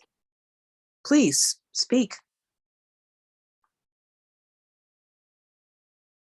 Thema, welcome. Hi, Thema. Hello. So good to be in a room full of sisters. Good to see you, Thema. Ears should be buzzing. Your name has come up a number of times in these little squares. It's for somebody who is a long time, APA is my professional home. To see 3 Black women sitting here who represent the presidency of APA is just wonderful. Yes. It is amazing, and I believe a result of intentional mentorship. And my first mentor was Dr. Jessica Henderson Daniel, our first Black woman president. And as it relates to global psychology, the incredible work of Dr. Karan Okorodudu, a Liberian American psychologist. And then when I joined the board last year, Jennifer Kelly became my mentor and poured into me in beautiful ways. I was really cultivated and shaped in Division 35 as well as in my community. And I think it is important to think about who made us, because who made us informs who we answer to. And in terms of levels of accountability and integrity, to be intentional, not being seduced into tokenism. So it is not enough for our face to be in the place, but as a result of our presence, the table has to shift. And so I'm grateful and excited about all of the support and the initiatives and being able to see the shifting happening. That literally at our January board meeting for the American Psychological Association, bringing in guest presenters to train the board on decolonial and liberation psychology. So this is the work, and it's a labor, but it's a labor of love. Can you say a little something to the group about liberation psychology? This is a family therapy institute. And so I'm assuming a large part of this audience are people training to be therapists. And our discussion has been organized around a lot of the less than visible psychological pressures and stressors on Black women in leadership positions and positions of being firsts, being pioneers in some ways, and that legacy of Black women being sold this bill of goods about needing to be strong all the time. What Wendi has called the magification of Black women, who can just sort of, bounce in, snap their fingers and solve everybody's problems, but not need anything. And what I see as kind of an extension of mammification. Yes. And how that manifests itself.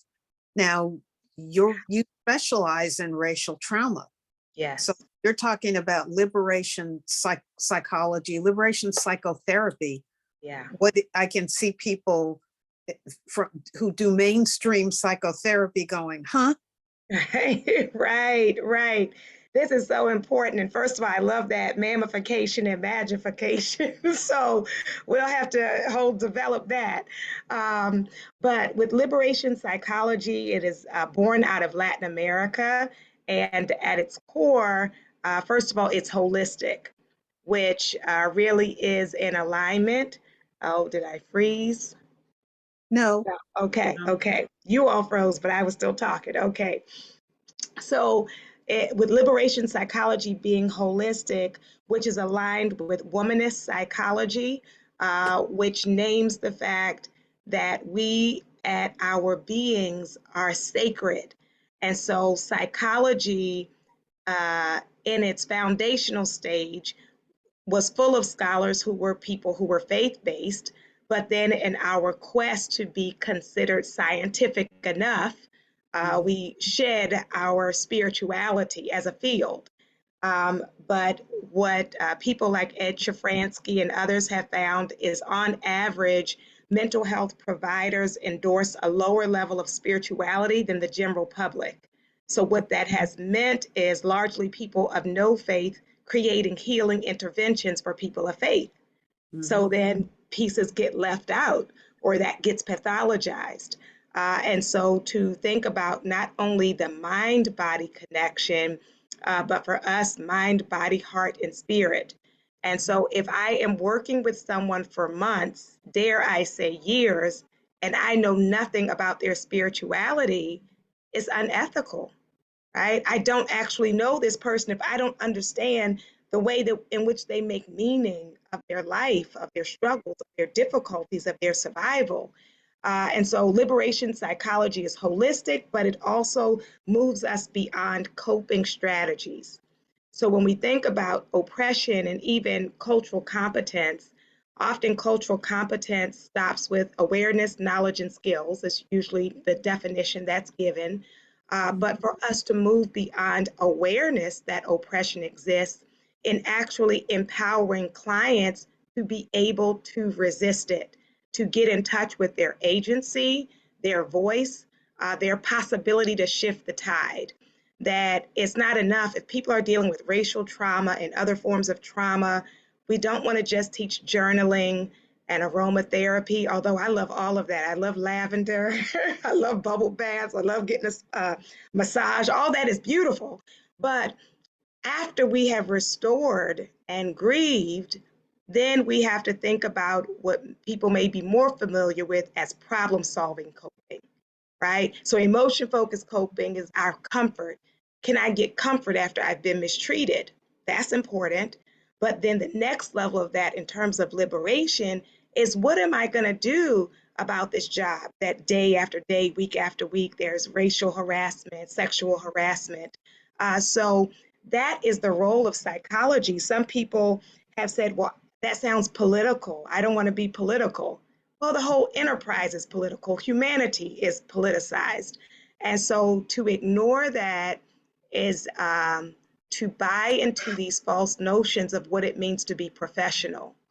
So some people think to be professional is to shed your culture and to ignore context. And that's very problematic. So we want to tune into the reality of people's lives, recognizing that oppression is bigger than bias. When people think of it just as bias, then it's interpersonal and it's just avoid those people or ignore them. But when we understand that oppression in all of its forms is baked into the very systems in which we live, it's unavoidable. So we have to address the ways in which people navigate those spaces, how they restore and reclaim themselves so they can flourish and thrive. And so I would say, you know, for us to chew on, justice is therapeutic, right? Not just self-care. We need justice. Linda Knox, you've not had anything to say. I want to make sure you have a chance to comment if you'd like. Well, thank you. I definitely have much to say. I'm the type of person who likes to listen generously, and I have been taking notes on some of the thoughts. I am not a psychologist. I am not in the field of psychology. I am a leader, although retired now. And I wanted to share with you, if you could come with me for a moment into a situation. I was at one time the only female and the only Black person in a leadership team of a major oil company, oil and gas company. We all know it. I won't mention the name. However, being the only Black woman, the only female, period, had its challenges. For example, I went to an offsite meeting with my colleagues, all male, all engineers, and I went to the restroom and someone came in. I had no idea who she was. She had lots of messages and she gave them to me. She said, "These are the messages for your bosses who are in the meeting." And I said, "You have the wrong person." And she said, "Yes, aren't you in the meeting from," I won't mention the name of the oil company, "aren't you in that meeting?" I said, "Yes." So, "Well, these are the messages for your boss." To which I said, "If you have a message in there for Linda Knox, you can give that to me. But as far as the other messages, you need to give it to those individuals. They are not my boss, they are my colleagues."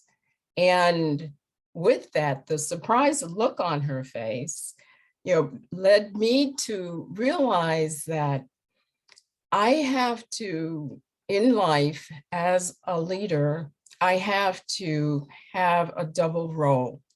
First of all, going back into that room, I am a different person. And Dr. Greene talked about less than visible stressors. So I was immediately agitated. Microaggression was there in front of my face. And so the challenge of going into the room with my colleagues to speak on a topic that I had to be very careful about because they were all engineers. I was not an engineer. However, I was promoted into that position because of other skills that I had. And I noticed that what was happening is I was using that stressful situation as distraction. And I had to learn along the way that I need to be able to release and allow the spiritual side of me to come in, to forgive and forget, but to keep my eye on the prize, so to speak.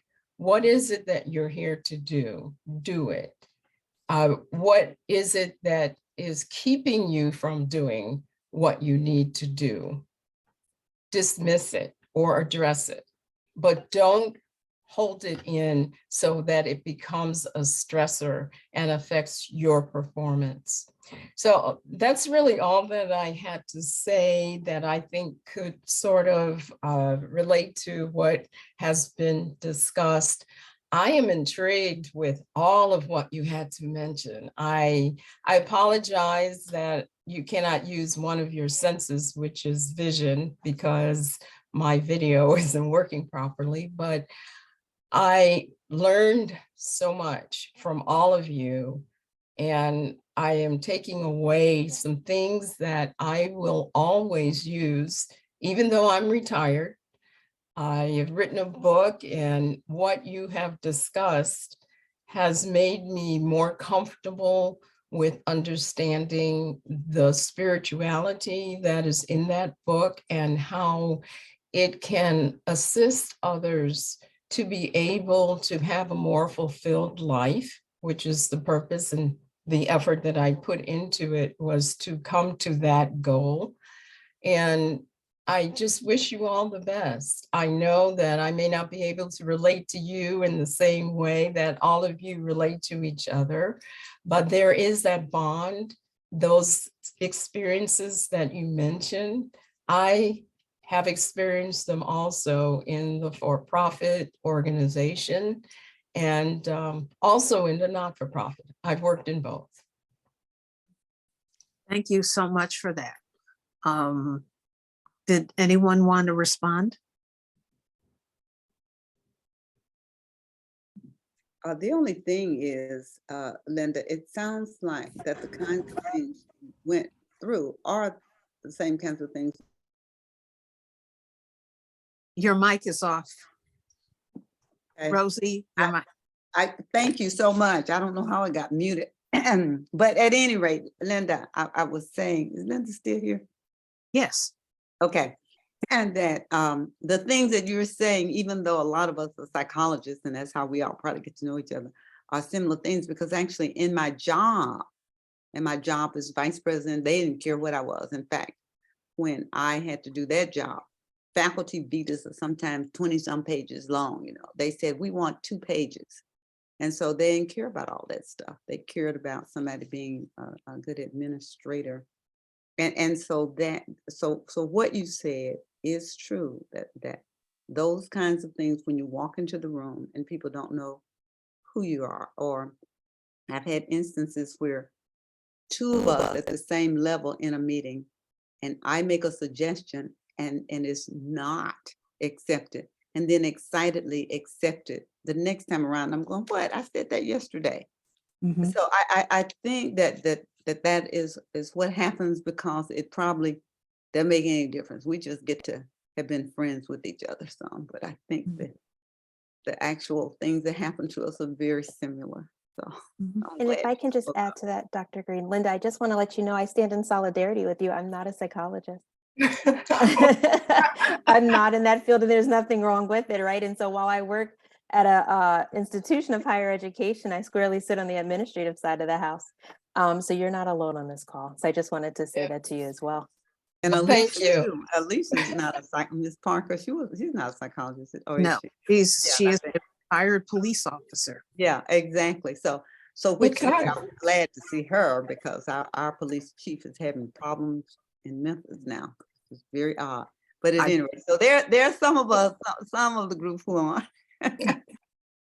Is my mic still open? Memphis must be a difficult place to be right about now. In Memphis. Yeah, I'm thinking of well, even since that police murder, there have been a couple of 2 or 3 mass shootings. But that we are in this period in the aftermath of another blatant public beating to death of someone for no reason. Yeah. You know, it has been tough here. It has been tough in lots and lots of ways. It's tough. And I think that to have a Black man beat to death by 5 Black men, and then now there's a white man involved in it.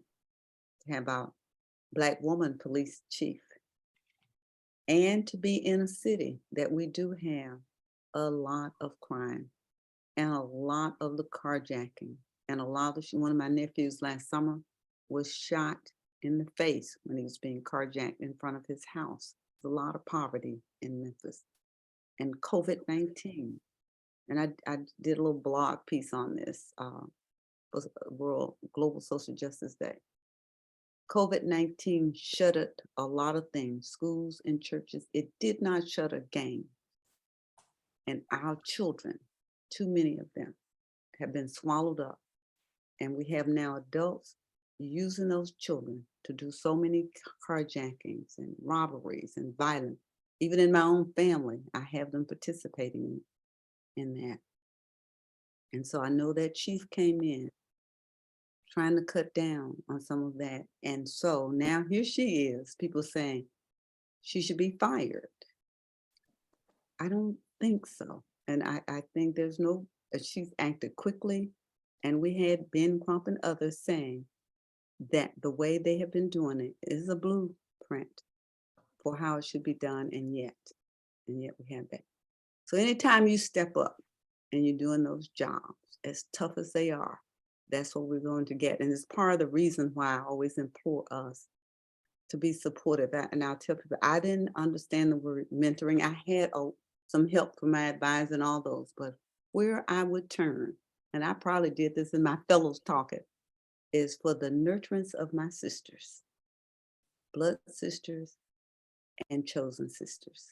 And those are the people who have got me through. Yeah. Mhm. I wanted to make a comment about, the police shooting. And at the very beginning of our conversation, in the introduction, one of the things that was talked about was just, the experiences of all of us as accomplished Black women. We haven't talked about, and I know not everyone is a parent, but many of us have young people in our lives, that regardless of where you fall, whether you know where your next meal is coming from or not, I'm speaking as the mother of 2 adult sons, and I worry about things. When you hear something like that happening in Memphis or wherever it might be, you always think, well, where's my kid right now? And what, are they driving? And will so-and-so get home safe? And I know that I'm not alone in that, but that I think for the trainees, the family therapists listening, sort of having an awareness that there is no protection from that kind of racism, whether internalized racism or externalized racism, for the parents of, or the mothers and other mothers and biological mothers who are caring for young people, young adults, and my kids are not that young. My children are 40 and 36, but 2 Black men, and I worry about that. Thank you for raising that. In another group like this one, we have been talking about, it's actually online at the Ackerman site called Threading Needles in the Dark, Wearing Gloves, how mothers of Black children have the talk, but then walk the walk.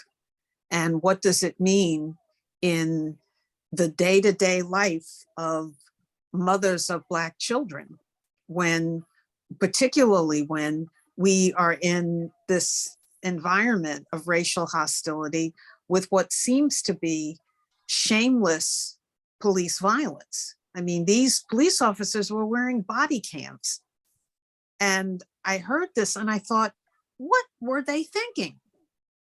That, the frightening thing is that it seems the message is, yes, we can do this and record it.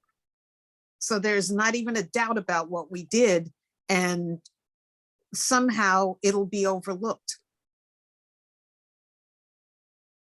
And what is that?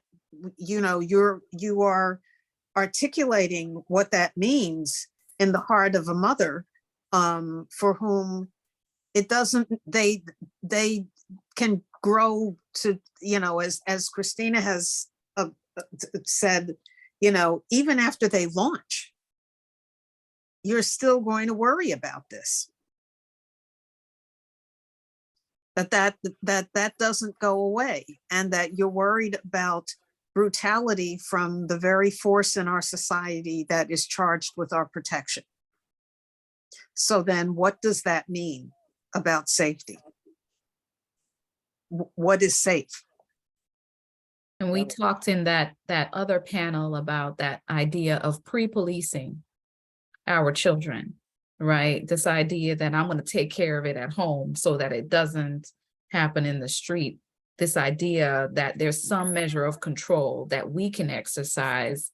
And Beverly, Tatum, as you rightfully said, that the sphere of control that we have over the safety of the bodies of ourselves and our children continues to be quite limited and impacted by many forces that we do not control. So I think that when you're talking about now, you're seeing a growing number of parents of color, of Black women, deciding to parent with intentionality, deciding to move away from many of the parenting techniques that subsume the trauma, the external trauma, and brought it into the home, and making decisions about how they will speak, how they will use their bodies to parent, and what they will not do, what they will not continue to perpetuate with their children. I think that also goes a far way to understand why we continue to be challenged by how how external forces decide what our parenting should look like. And so you see a lot of mothers, of Black mothers, deciding that their children will be children, that their children have a right to joy, that it's about their own reparenting also, so that they can be in firm emotional regulation of their own selves, dealing with their own trauma, doing their own work, so that it does not come up again in terms of how they parent their children, because they're thinking they're playing the long game now, right? And so I think that we're seeing all of that happening in this time. And I think that it's a very powerful moment to be a Black woman, to be a Black parent, whatever that looks like. We know that our parenting structures in the Black community extend beyond the biological. And so that has come up, I think, in many ways in the discussion that we've had previously and even today. Kaye, I have to say that most of the neighborhoods that I deal with are poor, and I don't see that. Okay. I don't. I see these parents struggling. They don't know what to do with these children. And now I'm dealing with the Department of Children's Services, who don't know. I didn't even know that in public schools, many of them don't have textbooks. I mean, so I don't get to see that. I would love to see that. I do not. But at any rate, that's another discussion for another time. I think that's part of the reason I want you to call me. But at any rate, so just so you know, that poor people are not quite there, and talking about dealing with joy, they are struggling. They are struggling. I'm telling you, when I tell you, and when you look at Memphis, is not different than many, many cities around here, around this country, with what is going on with these young people. And so I would love it if somebody was talking about joy. These folks are struggling and don't know how to. I am. I'd like to thank Thema and the other leaders in APA and former leaders. I think that APA is moving in a good direction now with the apology for racism, not really speaking out against it. I would also like to see, I think Wendi mentioned that we have to deal with other people's stuff, and that just burdens us even more. And the other people are the racist and the racist systems. And I would like to see more attention put on analyzing why racists are who they are. to look at pathology, to look at the suffering that these people are putting on us and influencing our lives. The induction of internal racism. Someone mentioned that was Alicia, I think, mentioned the imposter phenomenon. That is largely because of internal racism that Black people have inherited, and it has passed down from generations. We have to deal with the racist. We haven't focused on what is it that causes this. How do we get, to speak to you, Thema, how do we get racists to begin to develop amazing grace? How do we get them to see what they're doing? And what's the pathology behind that? What's going on with these people? They're not happy, so that's not the reason. How do we help them? Or at least keep them from hurting us. Yeah. I thought about this when I first heard about what is inside someone who chooses to beat a human being to death. And it reminded me of the Matthew Shepard beating some years ago, the young gay man, that you would just beat a human being to death. What is going on inside someone who needs to do that? Or hang people from trees while they're bloodied and mutilated and their children are playing underneath the trees with bodies hanging from them. That's real pathology. And I think we can do more with it. It's important to name. I think often when we talk about racial trauma, we focus on the target, but as you have named, we have to focus also on the perpetrators and the bystanders who are recipients of white supremacy, who benefit from those rewards, and recognizing that it is intergenerational. And so the fear and hostility that there are negative psychological costs and consequences of carrying that, and yet the weight to disrupt it is so deep, because what it would require for some people is to believe my family is wrong. So if my mother, my father, my grandparents, the people who we are surrounded by, people in their church, have this same ideology, then just like a couple of slides on a PowerPoint aren't going to shift that.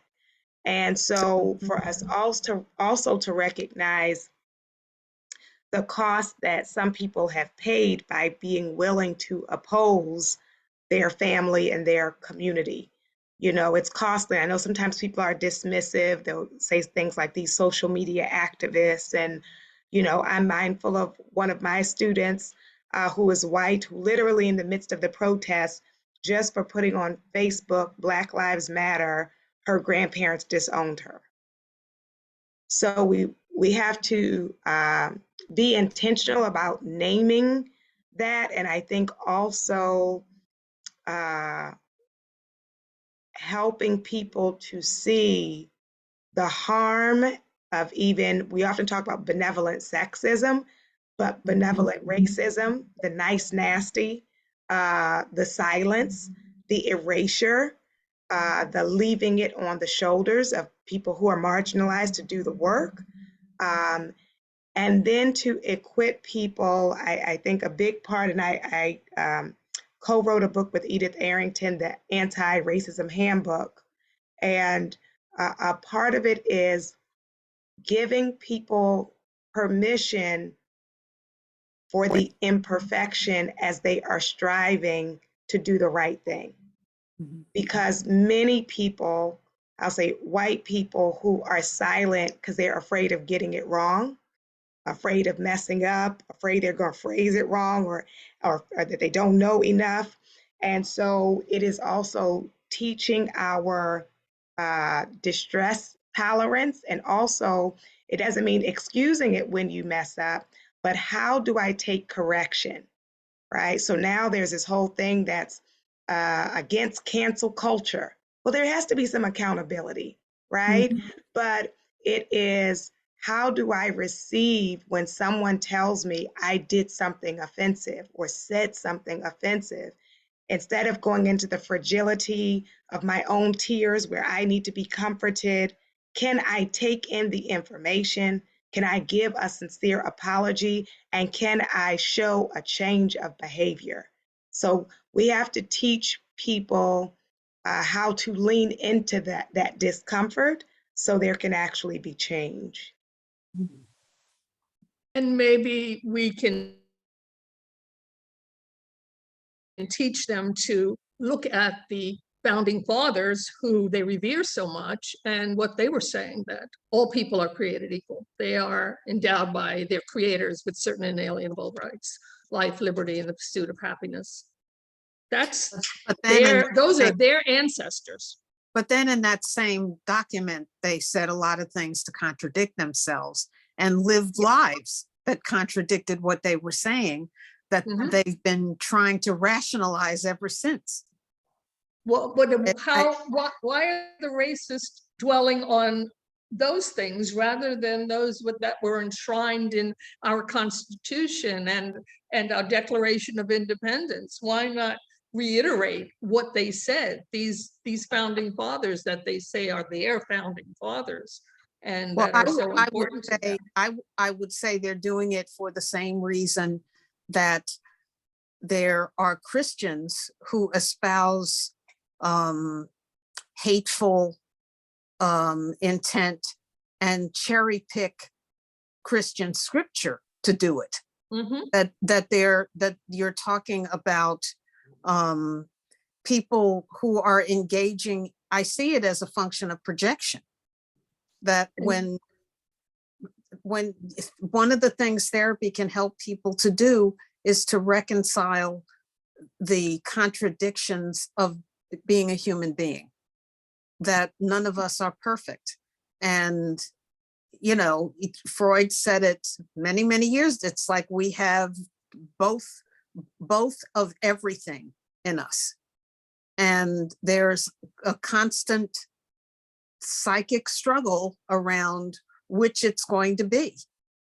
And for people for whom they can't reconcile the imperfection and the loss of that idealized self for themselves, it gets projected off on, I think Kathy White of the William Allen White Institute here in New York City said, you know, racism and misogyny and heterosexism are collections of projections, that people are taking their own insecurities, their own fears about themselves, or their own perceived inadequacies about themselves, even if they don't really have those inadequacies. If they perceive that they do and are afraid, they get projected onto another. And that what you see is a defensive operation. There's a Islamic scholar by the name of Aziza Al-Hibri, and she talks about the mechanisms of that are used around people who want to denigrate Islam, as well as Muslims who want to use the Quran for the purpose of acquiring power and their own authoritarianism, point to a line in the Quran that says an eye for an eye and a tooth for a tooth.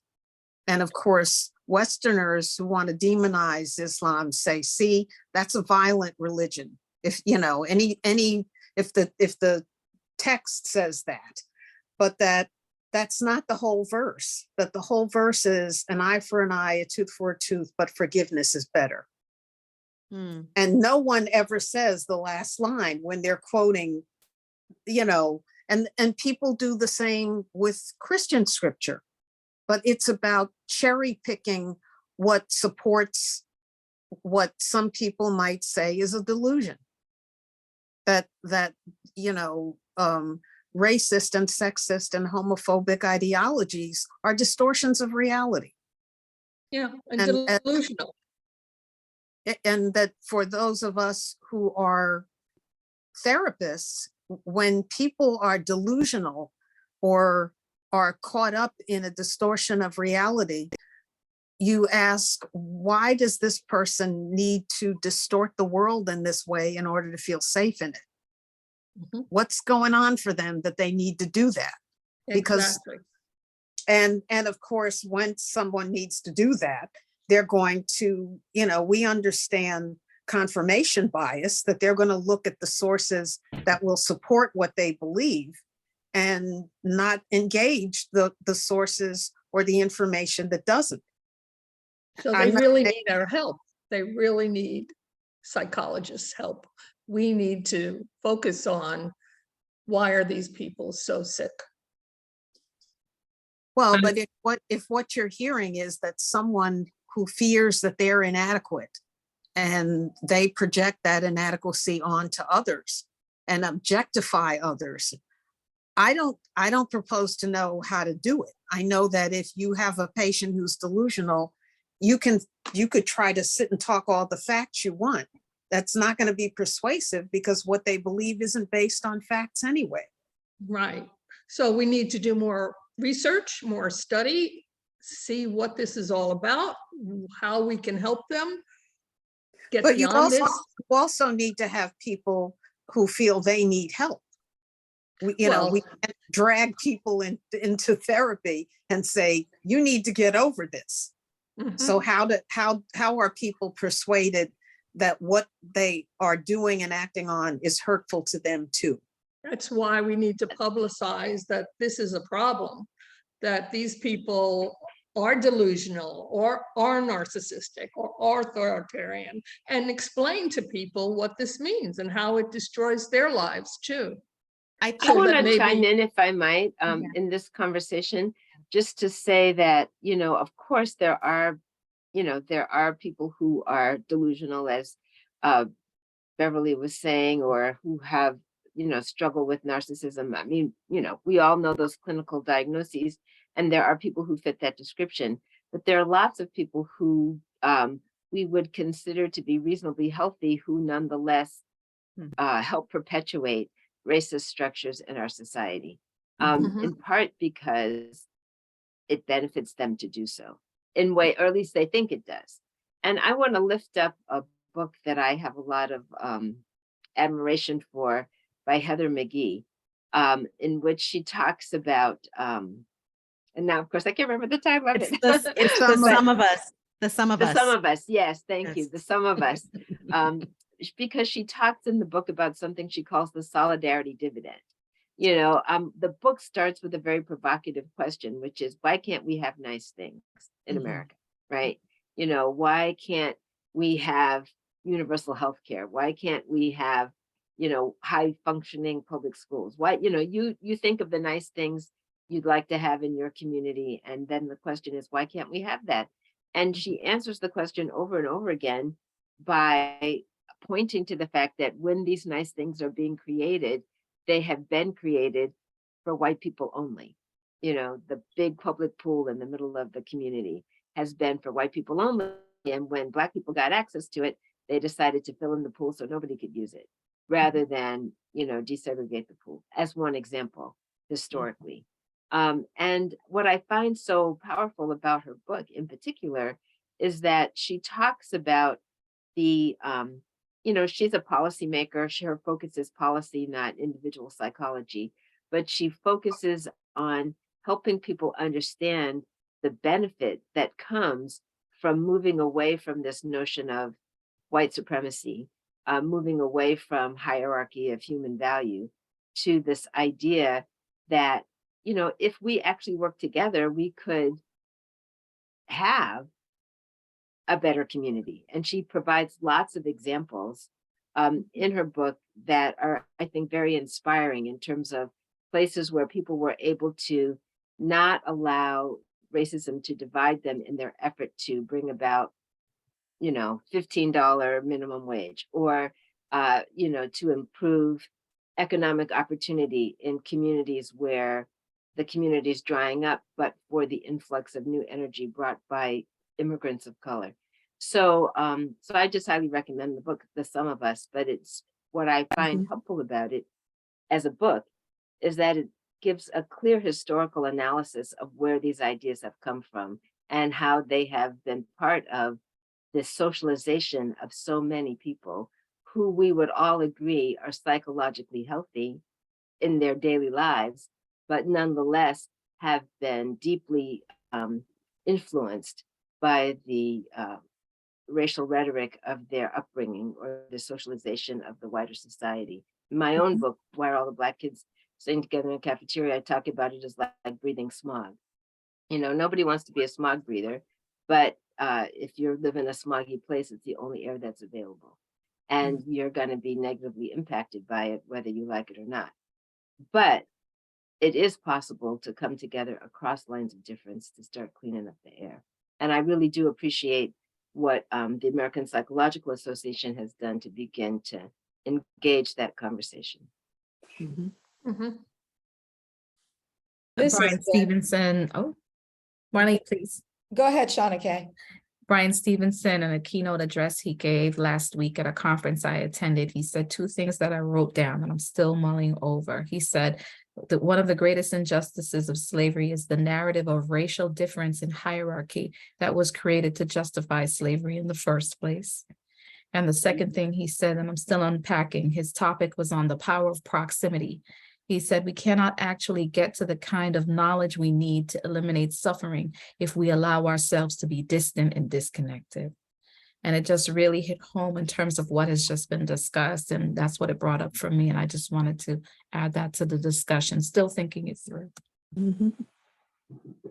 Thank you. This has been a really fabulous discussion. And I think a discussion where we all can see ourselves in it, where we have had those experiences.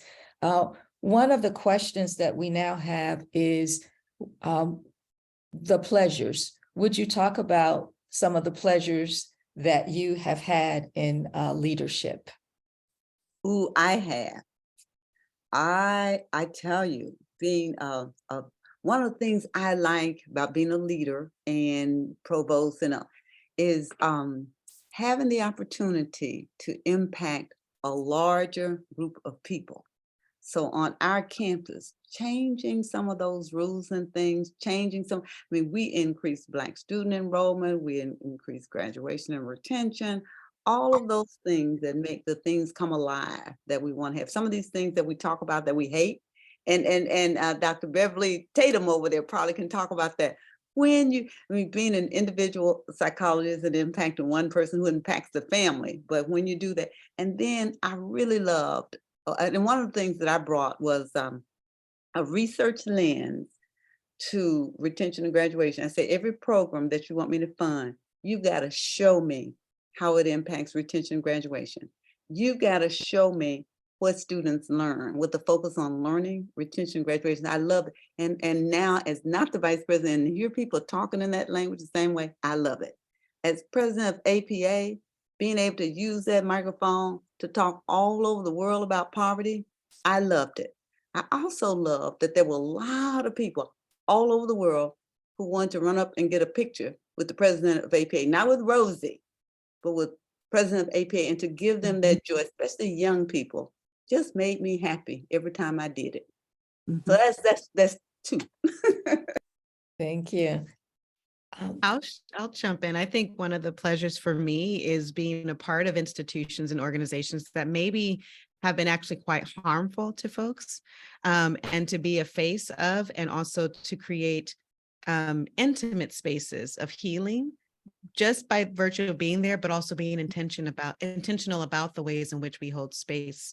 I'm very careful with it because I recognize I won't always be wherever I am.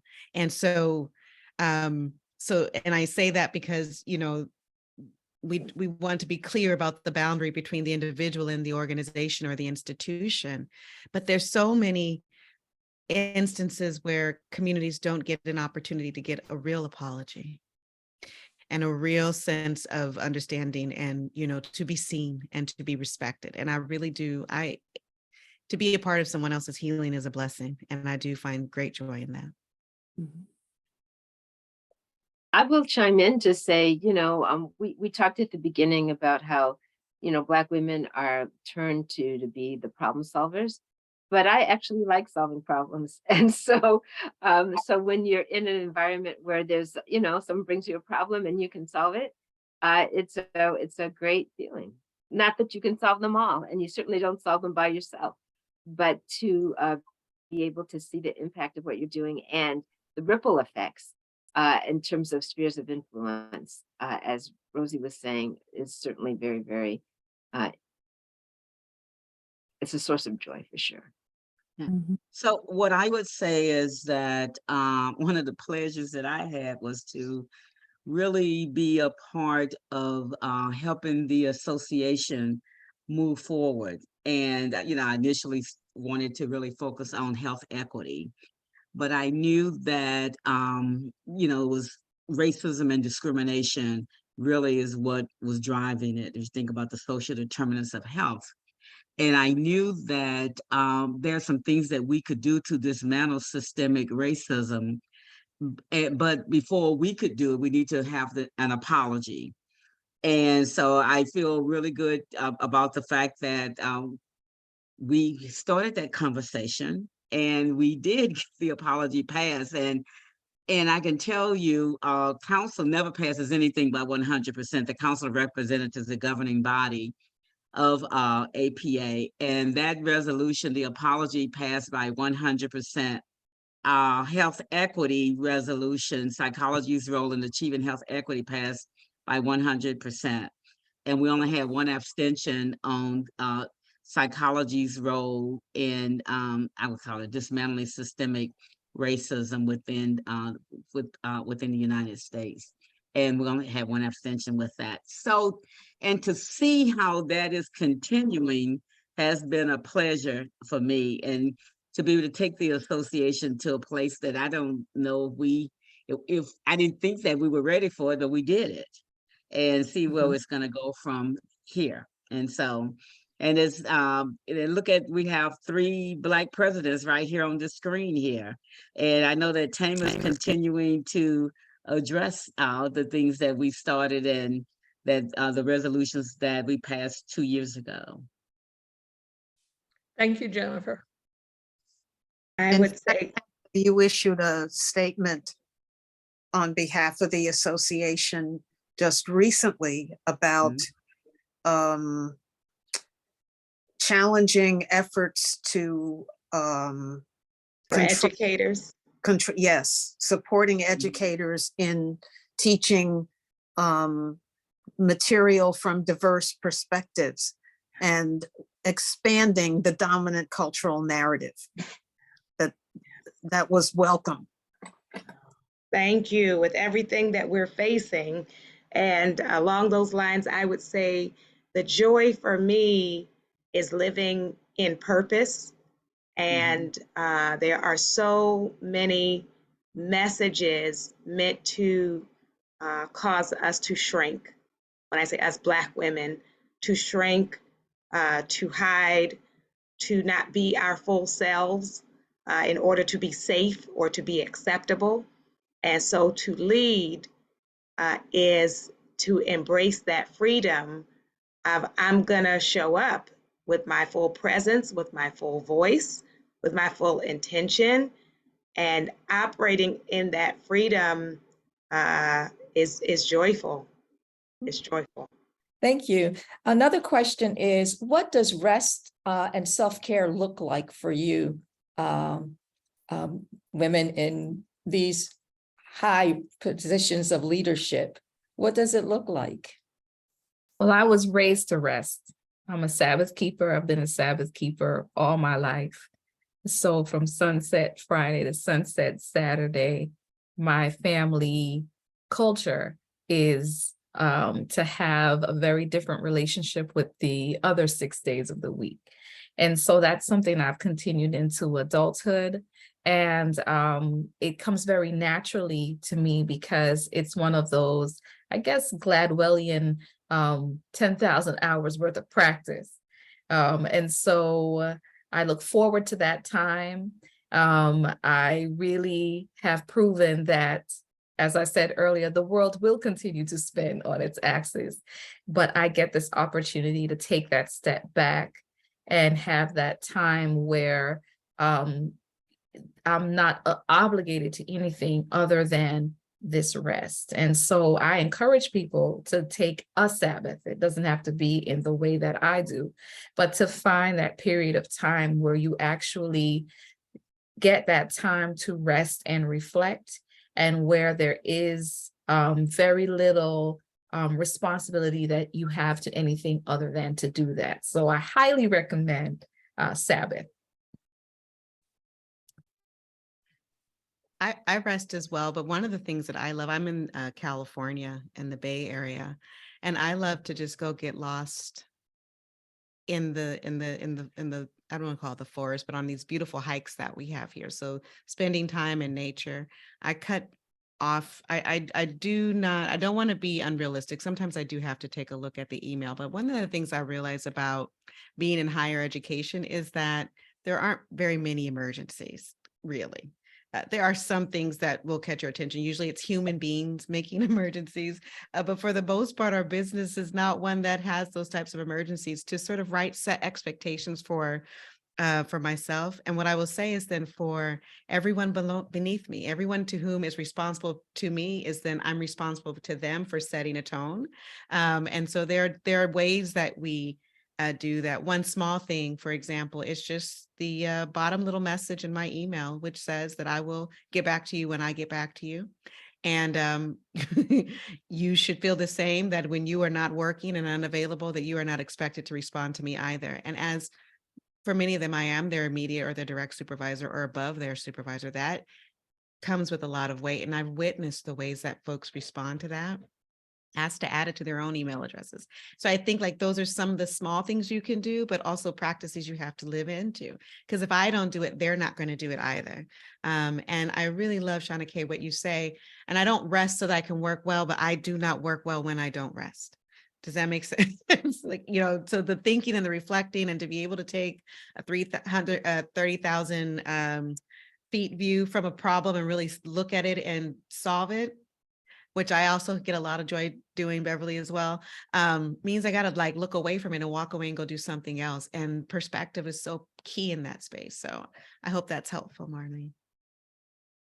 And I would recommend the book Rest as Resistance, Tricia Hersey, yes, the Nat Bishop, really talking about rest from the standpoint of resisting, there we go, capitalism and white supremacy. You know, in our history in this place, our worthiness was equated with our labor. And so our messaging is always to stay busy, to hustle, to have multiple streams of income. If you have a hobby and you're not making money off of it, then you're doing something wrong. And so to know that we are worthy of stillness. And when I do work around self-care, I used to think it was about time management, but often we make time to care for other people because we have decided they are worthy of our care. And so for us to resist the messaging that caused us to believe that we were not among those who are deserving, so that we can give it to ourselves. Thank you. We have two more questions here. One is, what is one piece of advice you would give to future Black women leaders, or advice you wish you had been given on your journey? Well, you know, and honestly, I admire all of you who rest and don't say no and all that. What I do is exercise and eat well because I overwork. But the advice that I think one of the things actually that has helped me is not what everybody has said. And that is to say yes to things, to believe that you can do them, and to not allow yourself to think I can't, but allow yourself to think that I can, and go ahead and do those things that somehow seem a bit out of reach. Okay. And then this next question is, how do you balance the responsibilities of your leadership and personal relationships, or protect your personal relationships from the load of your responsibilities? I don't require myself to balance. That's one of the things that has helped me, because I had in this mind that I could do this, right? And it's not. So for me, it is about process at work that allows me to be fully available and present as much as I can be with my family as well. And my family is my priority. That to me is a non-negotiable. And so, you know, I have to put process in place to allow that to be the truth. Thank Well, you. I'm gonna say yes to that, Seanna Kaye, because one of the things that when I was raising my son, the only person who could call me, I don't care if it was a meeting with the president of the university or the president of the United States, I took that call. Every time I took that call. Thank you all. This has been truly incredible. And I want to thank Dr. Greene, because I don't know who could have brought together such a distinguished panel other than Dr. Greene. So thank you so much. I truly appreciate it. And thank you to all of you amazing women with what you've had to share. And I hope that we get to put this up on our website, because I think it's a treasure that others should be able to look at and relate to. So with that, Dr. Greene, I'm going to let you close it out with whatever you would like to say. We get by with a little help from our friends. That, Yes. you know, for whatever it is we do, if you're together in it, you can figure it out. My grandmother would have said, many hands make light work. And that sense of spirit of people sticking together and supporting one another in whatever they're trying to do, even if it's not something you'd want to do, these are important ties that bind. And, you know, I'm always impressed by the wisdom of our elders who, you know, at times when there was nothing to be hopeful about, we're here because they were hopeful. Mm-hmm. And, you know, I often think, why? They had nothing. They had no protection. And yet they had the spirit of you just have to keep going. You have to keep moving forward. And don't you pay that other stuff any mind. Absolutely. And here we are. Yes. And all of our beauty and, you know, gifts, here we are. Thank you. On behalf of the Ackerman Institute for the Family, I truly want to extend a heartfelt thanks to all of the panelists and to Dr. Greene, who I'm sure is transforming the board and moving things forward as well. So thank you for your contribution to the board. Thank you all. Have a good evening. Thanks to all of our participants. Thank you all.